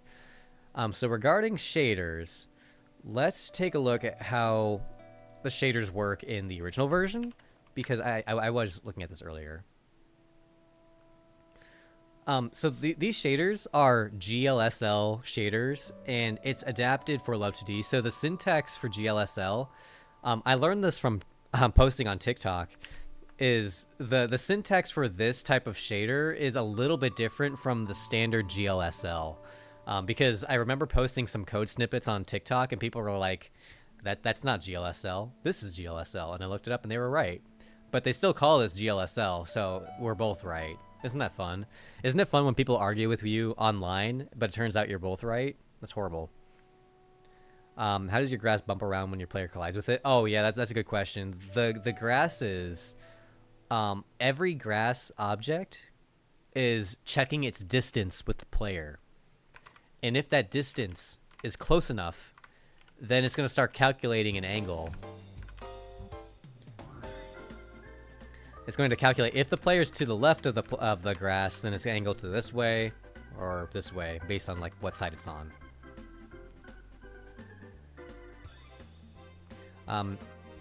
How to code enemy AI for a simple game for beginners. My advice for enemy AI is always keep it simple, and like take a look at the enemy AI for Super Mario Bros. What does the AI look like for Super Mario Bros? It's pretty simple. Like the Goombas, they just like walk to the left. The Koopas, they just like walk back and forth. The Hammer Bros, they just throw hammers kind of mindlessly. There's not too much intelligence, but it is very artificial. So that's my advice for your enemies, is just make it very simple. They don't have to be smart. They can also, the easiest way to make enemies feel smart is make them move towards the player, just in a straight line. Find the direction from the enemy to the player, and have the enemy move towards the player. And no other logic besides that. Wouldn't it be more efficient to check only the grass that is near the player instead of all of them? Well, you answered your own question. How do you know if a blade of grass is close to the player or not? You have to check its distance. So even if you check its distance to see if it's far away or not, I mean, yeah, you're checking the distance. But in terms of deciding if there's an angle or not, it checks the distance for only the close ones or not. So if it's close enough, then it does the angling. Otherwise, it does nothing. But thankfully, doing a distance calculations between 2 points is pretty simple. That's why I'm a big fan of using the distance calculation, because it's so cheap compared to a physics engine.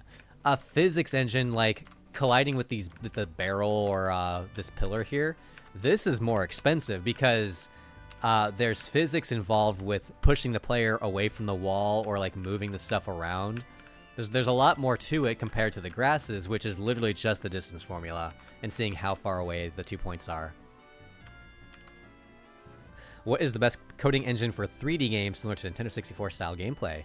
Any 3D engine will be perfectly fine. I'd say Godot is probably good, or Unity, or Unreal. Probably Godot just because it's open source, but any of them are fine. My advice is to download all of them. They're all free, by the way. Download all of them and try them all out and see which one clicks with you the most. Because whichever one you enjoy using the most is the best option for you. Do I think short content is only is a decent approach to social media marketing? I think it's a really good approach because shorts get more views than regular videos, but they don't make money. So that's the caveat is you can build an audience, but it's not really easy to you can't make money off of that audience unless you have a product that you're trying to sell, which is great for game developers because we're trying to sell our games. So long story short, I think shorts are a great option. But shorts only, that's fine, but it's not as good as shorts plus regular videos. Can people 3D model in Godot though? IDK had to use Blender, unfortunately. You're gonna have to use some software to 3D model. What makes you think that you will be able to 3D model in a different modeling software versus Blender? They're all gonna be hard to use. So I think that you're gonna have to learn how to use something. But no, Godot doesn't have a built-in 3D modeler. If you want to 3D model anything, you're gonna have to learn 3D modeling software, and Blender's one of the best options for that. I might need to learn Blender. Yeah, I think that you're gonna have to.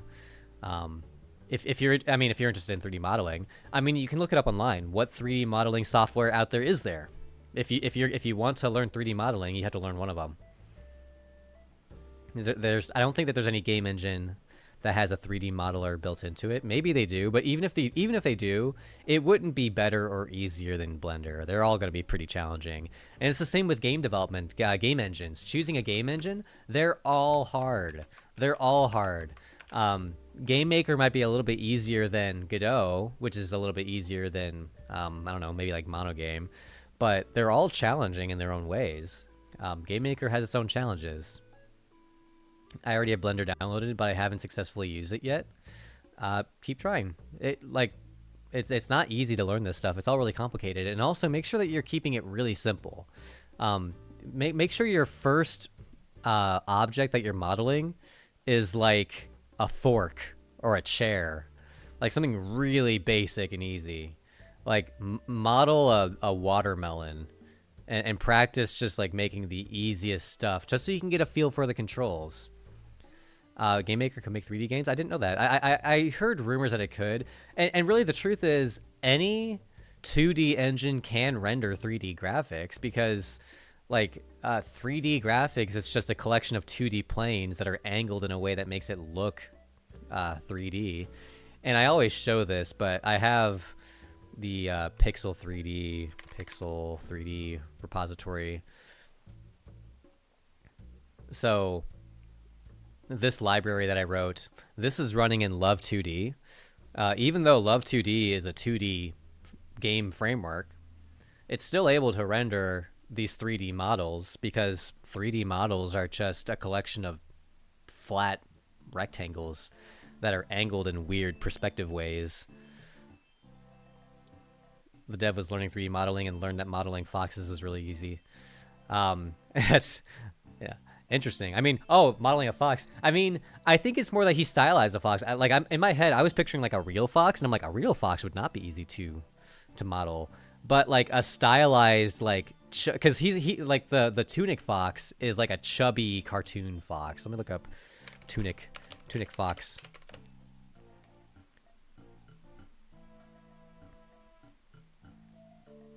I want to see the game. Here it is. And you know, actually, I'll give him some credit because the head shape, yeah, it is a cone. And a cone would make it a lot simpler. So, like, I think that he did choose a character that is easy to model, but also he stylized it in a way that's easy to model. I think that this renders a little bit better. This looks nicer. That's more flattering. 3D has come such a long way.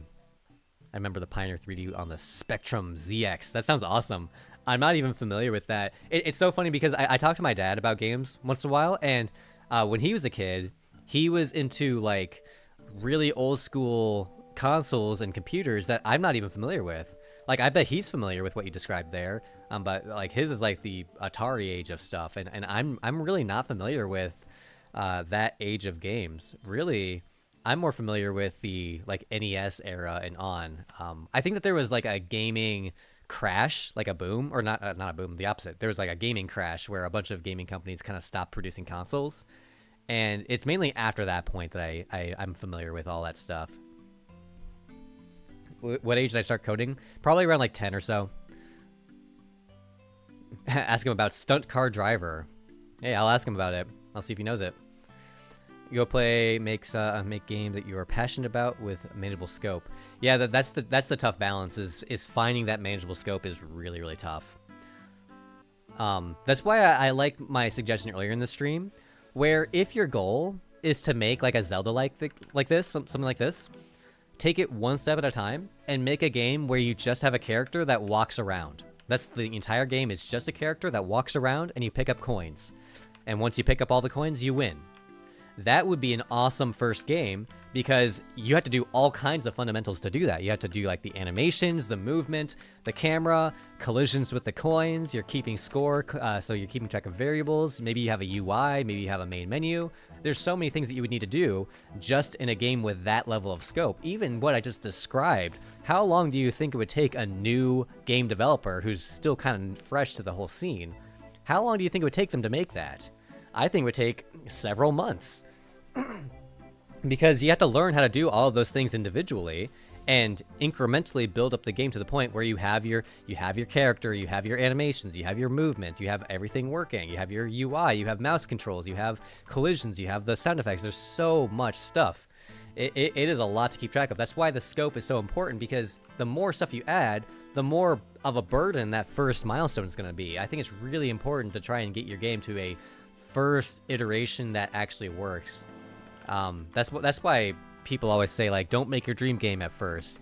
It's not that they don't want you to make your dream game, it's that they don't want you to get overwhelmed with like all of the stuff you have to do.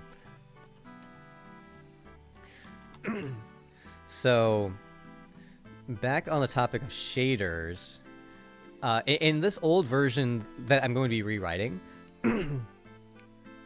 the way I had it set up was each shader category was different, where like I had the multi-true light, so all of the light sources would cut through the darkness, and that was the challenge of having lighting. But now I want to write a shader, at some point. Maybe I'll probably have to set this up like today, and then maybe next week we can write some custom shaders, or we can like one thing I want to try doing at some point is have the shader system set up and then ask the AI to write like a custom module for it. Oh wow, look. It's still that cat prompt from last time. That's scary. I don't like that. Such as coin game, tax collector simulator. That's not bad. That's pretty funny. Even with experience, you could easily take over a week to make a proper game. Over a week? Yeah, I mean, it could. Yeah, it would take. I think it would take me. I think it would take me over a week to do that, because all that stuff I listed off. If I wanted to do it in a proper, good way that like has good fundamentals, yeah, I think you're right. At least over a week to do that. But like you said, that's with someone like me who's been doing this a long time, who has a lot of experience. Someone who's not experienced would definitely take a lot longer than that even. Yeah, you're totally right. Chat GPT, Cat GPT. Yeah, I love that. Me and my daughter are creating our first game in Game Maker. It's so much fun. There are no limits to what you can create. GML is very forgiving and very free and chaotic. That's cool. I'm glad to hear you say that. That's awesome to hear. Game Maker is what I started with. In fact, this is the book I learned game development with. It's called Game Maker's Apprentice.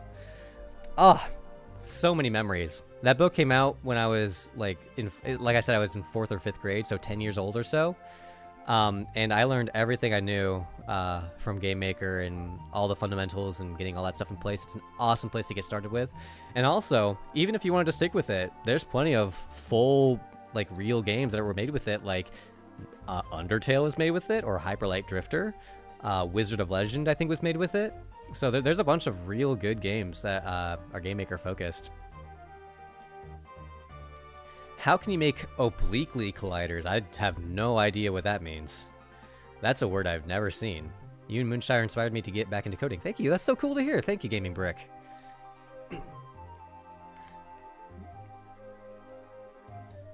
On itch. Yeah. Oh, I participated in a game jam. Yeah, I did GMTK game jam in 2022. It's a fun experience. I think game jams are great because it gets you out of your comfort zone. If you're having trouble with like ideas or you don't know where to get started, a game jam is really helpful for that because they give you a starting point. They give you some category, and that just like kickstarts a bunch of ideas in your brain, and that might lead to something interesting. Because that's how Hollow Knight started, by the way. Is they were doing a game jam, and it was literally what I just described, where it was a character that just walks around and collects apples, and when you collect all the apples, you win. And that was the whole game. And that's how Hollow Knight started.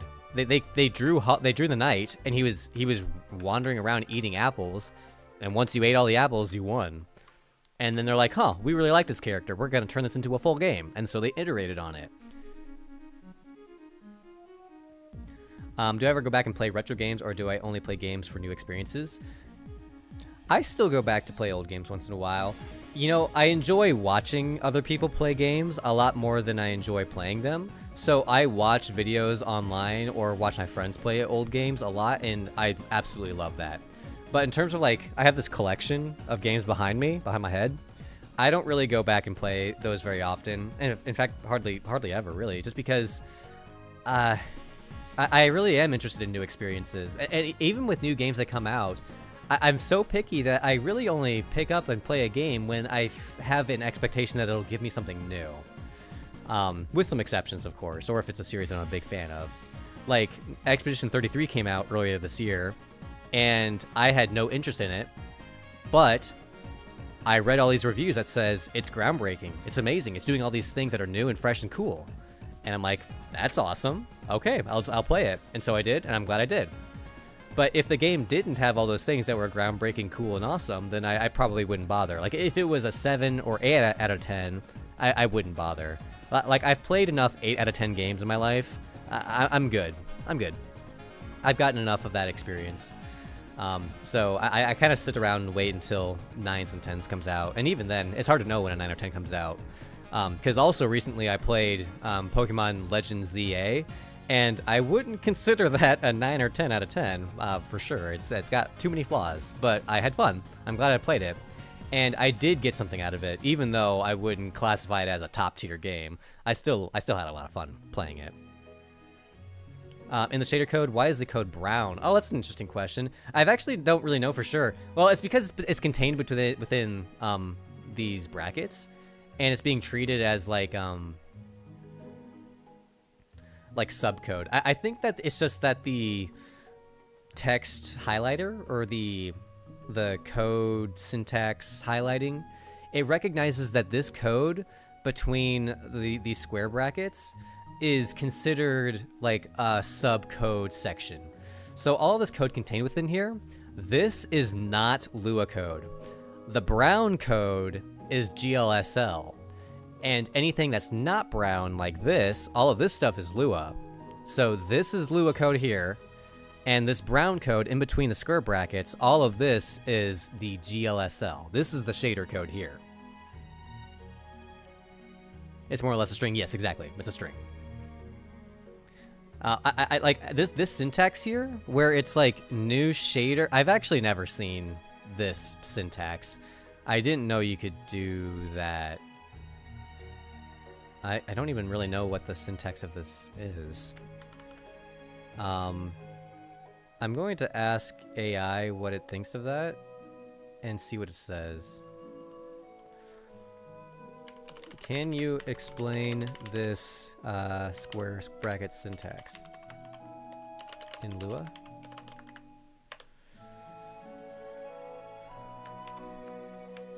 Is there a way for me to make the text bigger? I wish I could. I'm going to see if I can do that before next time. It's really small. I'm gonna have to do that later. The square bracket syntax in Lua is called a long string delimiter. Oh, well, that's awesome. I didn't know that. I really didn't have any idea that that was a thing. So all that this means is shaders.name equals Kyle. Okay, so this is a string, but and also like this is also a string. So this is a string. Even though it's 2 words, it's still a string. But if I did this and put I try to put enter in there and put a new line, it screws up the string. So like I can't have Kyle Schaub on 2 lines because that breaks the logic. But apparently you can change this from quotation marks to square brackets. So this is a string, but this is also a string. That is awesome. I didn't know that. I had no idea. I got this syntax from somewhere online. I didn't even know. I had no clue. But even still, like, this syntax is still strange to me because it's not calling new shader as a function, which is what I would have expected it to.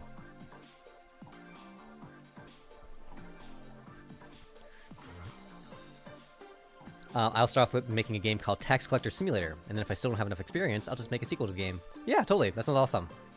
Repaid. That's a cool idea. I'm getting flashbacks from multi-dimensional arrays and jagged arrays. That sounds interesting. I remember having to work with multi-dimensional arrays a lot when I was in the interview space. So when you interview for show, dude, Mythical Rock, your chat got flagged because you said like hump cam, but that's what it's called. Like that message you wrote was perfectly fine, but it's so funny that like the phrase hump cam is kind of like it raises some flags. That's pretty funny. Sorry, what was your question about the hump camera? How does it follow the player? Because the way that works is it's just constantly. Where is it? Oh, this is the prefactor. This is constantly changing its position to point at where the player is at. So in the view update, this is the camera. It's locking its position. And actually, here's the shake. The shake that I was showing earlier in the stream, this shake is able to move back and forth, and that's how it's able to get that shake effect. It like moves back and forth. Did I do a lot of leak code for interviews? Yes, it was a lot of leak code. So I interviewed for a bunch of the like big companies, and I worked for Microsoft. And like the way that those interviews works is like they call it whiteboarding interviews, where you go in a room, there's a big whiteboard empty, and you have a marker, and they say, "Here's your problem. Please write me some code that accepts these parameters, does this with the data, and returns all of it using this sort of complexity." It was hard. It is really, really hard to nail those programming interviews. It is hard. And college only prepares you a little bit for it. I had to study for those interviews, like actually practice and spend a ton of time legitimately focusing on how to do those problems. And it's so hard. How many problems did I do total? Oh, man. I mean, there was a period where I was doing a few problems every day. And I probably spent an hour of leak code every single day for a year. 1 year. I probably did 1 year of leak code, an hour a day. It was a lot of work. Props to me for doing that. Oh, and your question, was it worth it? Yes, it was worth every minute, but it was painful. And I was not in the right headspace when I was doing that, by the way. When I was right out of college, I was very obsessive about my career, and I got so... Long story short is I was impatient. I was very obsessive about that job search, and I got too obsessive. It was like, it backfired in a bit. So I was not really in the right headspace during that process, but it did work out. I studied hard, I got the job, and I'm really happy that I did that. But if I could go back in time, I would tell myself, dude, relax. Slow things down, and don't be so obsessive about it. It's okay to build up a career over the course of a decade. I was so impatient. I was like, I need to work at these big companies now. I was so ridiculous. I keep hearing League Code and thinking League of Legends. No, Leet. Yeah, Leet Code is it's this website that has a bunch of practice coding problems that software developers use to practice their coding interviews. Because coding interviews are so challenging, you have to prepare for it. There's no alternative. How do I make a whiteout shader that instead of saying white, its color from white? Yeah, that's a good. It goes to its color gradually. So let me go to my whiteout shader because I have a whiteout shader. When the player gets hurt or when you hit an enemy, they do a white flash. And this shader is necessary because it replaces every pixel. And this is literally what the logic is. It looks at every pixel on screen or every pixel that's being affected. In this case, like I would apply shaders.whiteout to the player and would go through every pixel of the player. It would look at that pixel. It would say, is this pixel fully opaque? In other words, if this is not a transparent pixel, then we're going to change this pixel to 1, to fully white. 1111 is fully white and opaque. Otherwise, you return 0000, which is fully black and transparent. So this is what the whiteout shader does. It literally just sets a binary choice. Either the pixel exists and you turn it white, or the pixel doesn't exist and you turn it invisible. And what the person in chat asked is making it more incremental, making it more of a smooth transition. And the way that you would handle that is with a external variable. So you have like these numbers like extern number. I'm going to be shifting this around a little bit. Well, actually, no, I'm not. Extern number. The way this works is this is an external variable, new dark. And like if I go down to the bottom, new dark, there is somewhere else in the file where I'm sending new dark. Here we go. So every frame, it's going to send the shader the value for new dark. So if you wanted some kind of like smooth transition, you would have like a percentage. You could say like, you could call the variable %, and it could be a value from 0 to 1. And then you could use that % variable in the logic of your shader. So instead of saying 1111, you would have like your extern number %. It gets set externally.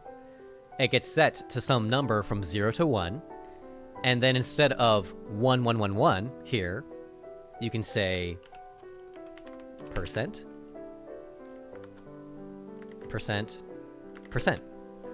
And I'll leave the opacity as 1. So this is just an alternate version of what you were describing, is that this percentage gets passed in every frame. That percentage is increasing every frame through some external logic. And then this shader receives that percentage and uses that percentage to determine like what shade of white are we going to use.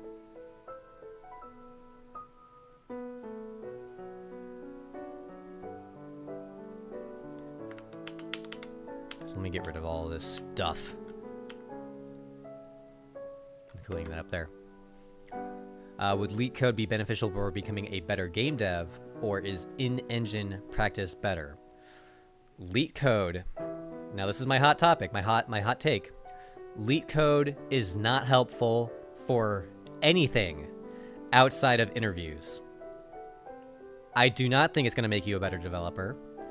And the fact that it is a requirement for getting a job is very arbitrary. I do not think that leak code will make you a better game developer or a better developer.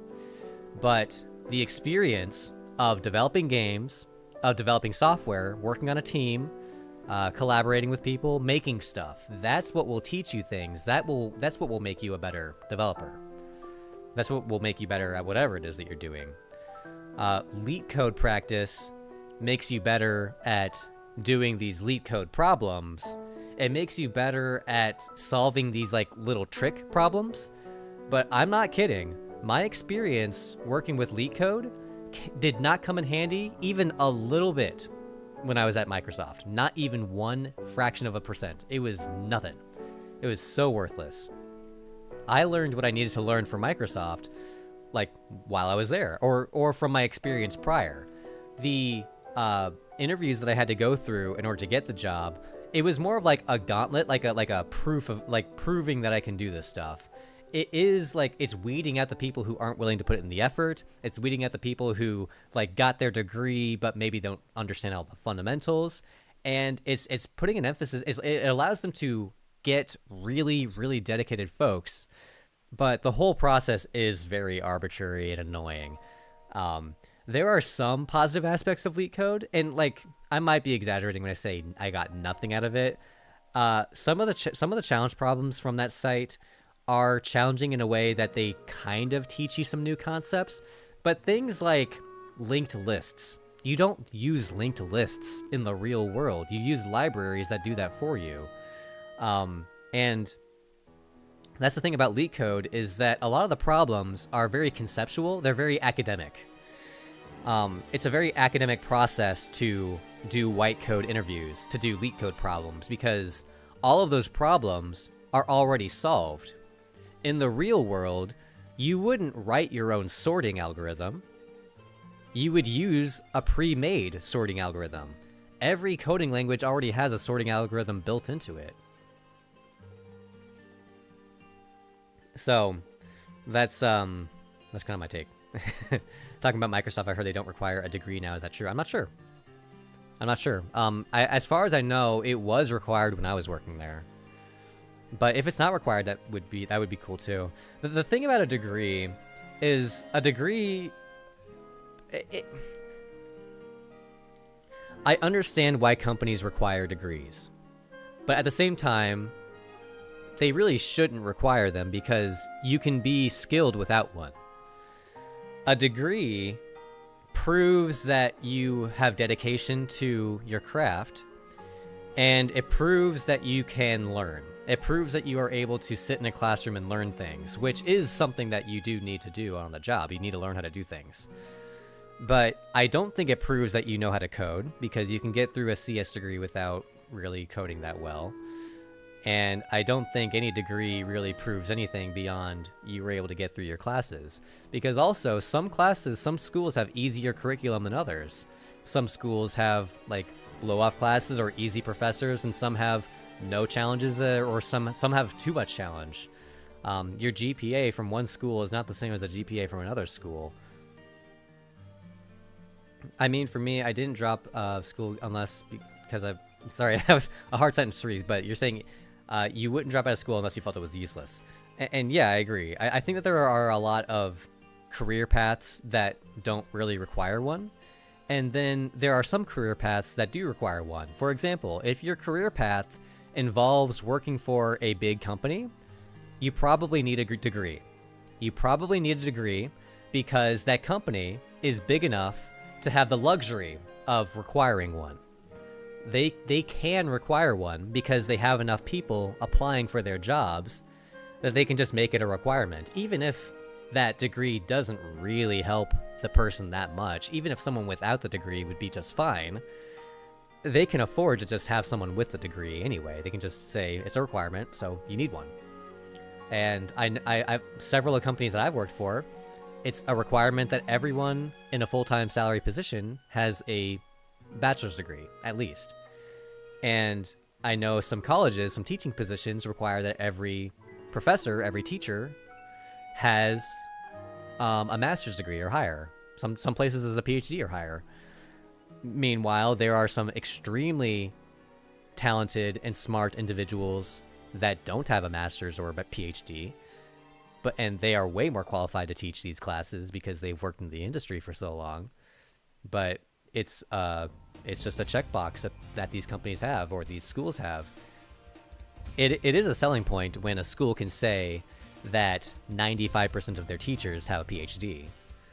I can see that being a selling point. But also, it shouldn't really be a selling point, because someone can be really smart and talented and be a great teacher without having like a really, really high level of education. They can have a high level of experience. I think that I could teach a college class on programming way better than a PhD student could. Way better. Way better. No question. And I don't have a PhD, I have a bachelor's degree. But I think that my experience working in the industry was a lot more valuable than sitting in a classroom or working on projects. That's the thing about PhDs and projects. They have projects and they have like theses, independent things. Those I think are pretty valuable, but not as valuable as being on the job and having to solve really challenging problems for a paycheck. Are you working somewhere right now while making the game? Nope, I am working on this full-time. This is my full-time gig. The way I made it work was I was a software developer before this, and I lived way below my means. I saved up a lot of money, and now I'm at the point where the savings and YouTube and Udemy and Skillshare, like I have a few different income sources. It's about to cover the bills. It's basically covering the bills, and if it doesn't cover the bills, then my savings is filling in the gaps. So the only way I'm able to make this work is not because this business endeavor is working. It's not at the moment. It will eventually.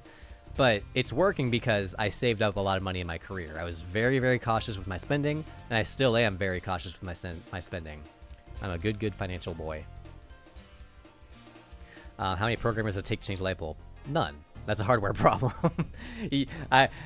Dude, I'm not kidding. How many times have I said, like, oh, it's just a problem with the hardware? Or like, here's another one. Like, it worked on my machine. It worked on my computer. Why isn't it working now? Do we teach a course on Skillshare? Yeah, I have a couple on there. Did you say because you knew you would do this? Yes, this was my goal from the start. And part of the obsession with getting that job, why I was so into it, is because like I knew that I wanted to make as much money as I could during my working years, because I really wanted to save as much as humanly possible so I could get to this point as fast as I could. And I think anyone can do this too. It's just a matter of how long it'll take. I did it very fast because like I'm a single guy and I really focused on it. But someone with like a wife and kids or a family or dependents, anyone that they're taking care of, it's going to take you longer because you have more stuff to do. Or if you have a bunch of hobbies, it might take longer. If you like going on vacations, it'll take longer. There's all kinds of things that will just increase the amount of time it takes to get to that point. So you have to decide how much of that stuff is important to you and how much of it is not. I think that things like a family is very important, but I just didn't land for me. So I'm here on my own, and that allows me to be very efficient with the cash side of things. In one of your shorts, you said vertical movement should be fixed to 1 instead of 1.14 or 1.41. How do I fix that? Oh, you're talking about the normalizing the vector thing. Yeah, so that's talking about how if you're saying like player.x equals player.x plus 1, and then you do player.y equals player.y plus 1, if you do both of these movements in the same frame, that means that you didn't move 1 pixel total. You moved what is it? 1 plus 1. I think it's the square root of 2. Square root of 2. So this is the actual distance that the player travels in this frame. And the goal is that you don't travel 1.4 pixels per frame. You would travel 1. Because if you're moving just to the right, this is a 1 pixel per frame movement. But this is a 1.41 pixel per frame movement, which is not quite as or it's just different. So if you want to keep it the same, in this scenario where the distance traveled is bigger than 1, then you would just need to manually offset that. And in my case, I use a vector. So I have like player.dir equals vector 1 1. And then when I say player.x equals player.x plus player.dir.x, or well, actually, no, what instead I would say player.dir equals player.dir normalized, because this is the function that normalizes the vector. So this vector here, 1 1, has a length of 1.4, but this is going to change that vector from having a length of 1.4 to just having a length of 1. And actually, it'll probably be easier if I draw this in paint real quick. And I think this is going to be the last thing I do, because it's past my lunchtime. But yeah, when you call that normalized function, if this is, whoops, let's make it bigger. Okay, so this is 1, 1. Whoops, 1, 1. And if you normalize this, it will have the same direction, but it'll be more like this. It'll have this length because this length is a length of 1. That's a little bit confusing. How about I do, instead of this position being 1, 1, let's set it to like 20. 20. Also, I'm sorry if this bright white screen is blinding you. I'm sorry about that. But if you normalize this, it would shrink the length down to like here. It'd be very, very short, just so that the length is 1. So, in most cases, I bet that your game engine, whichever framework you're using, has some normalization function.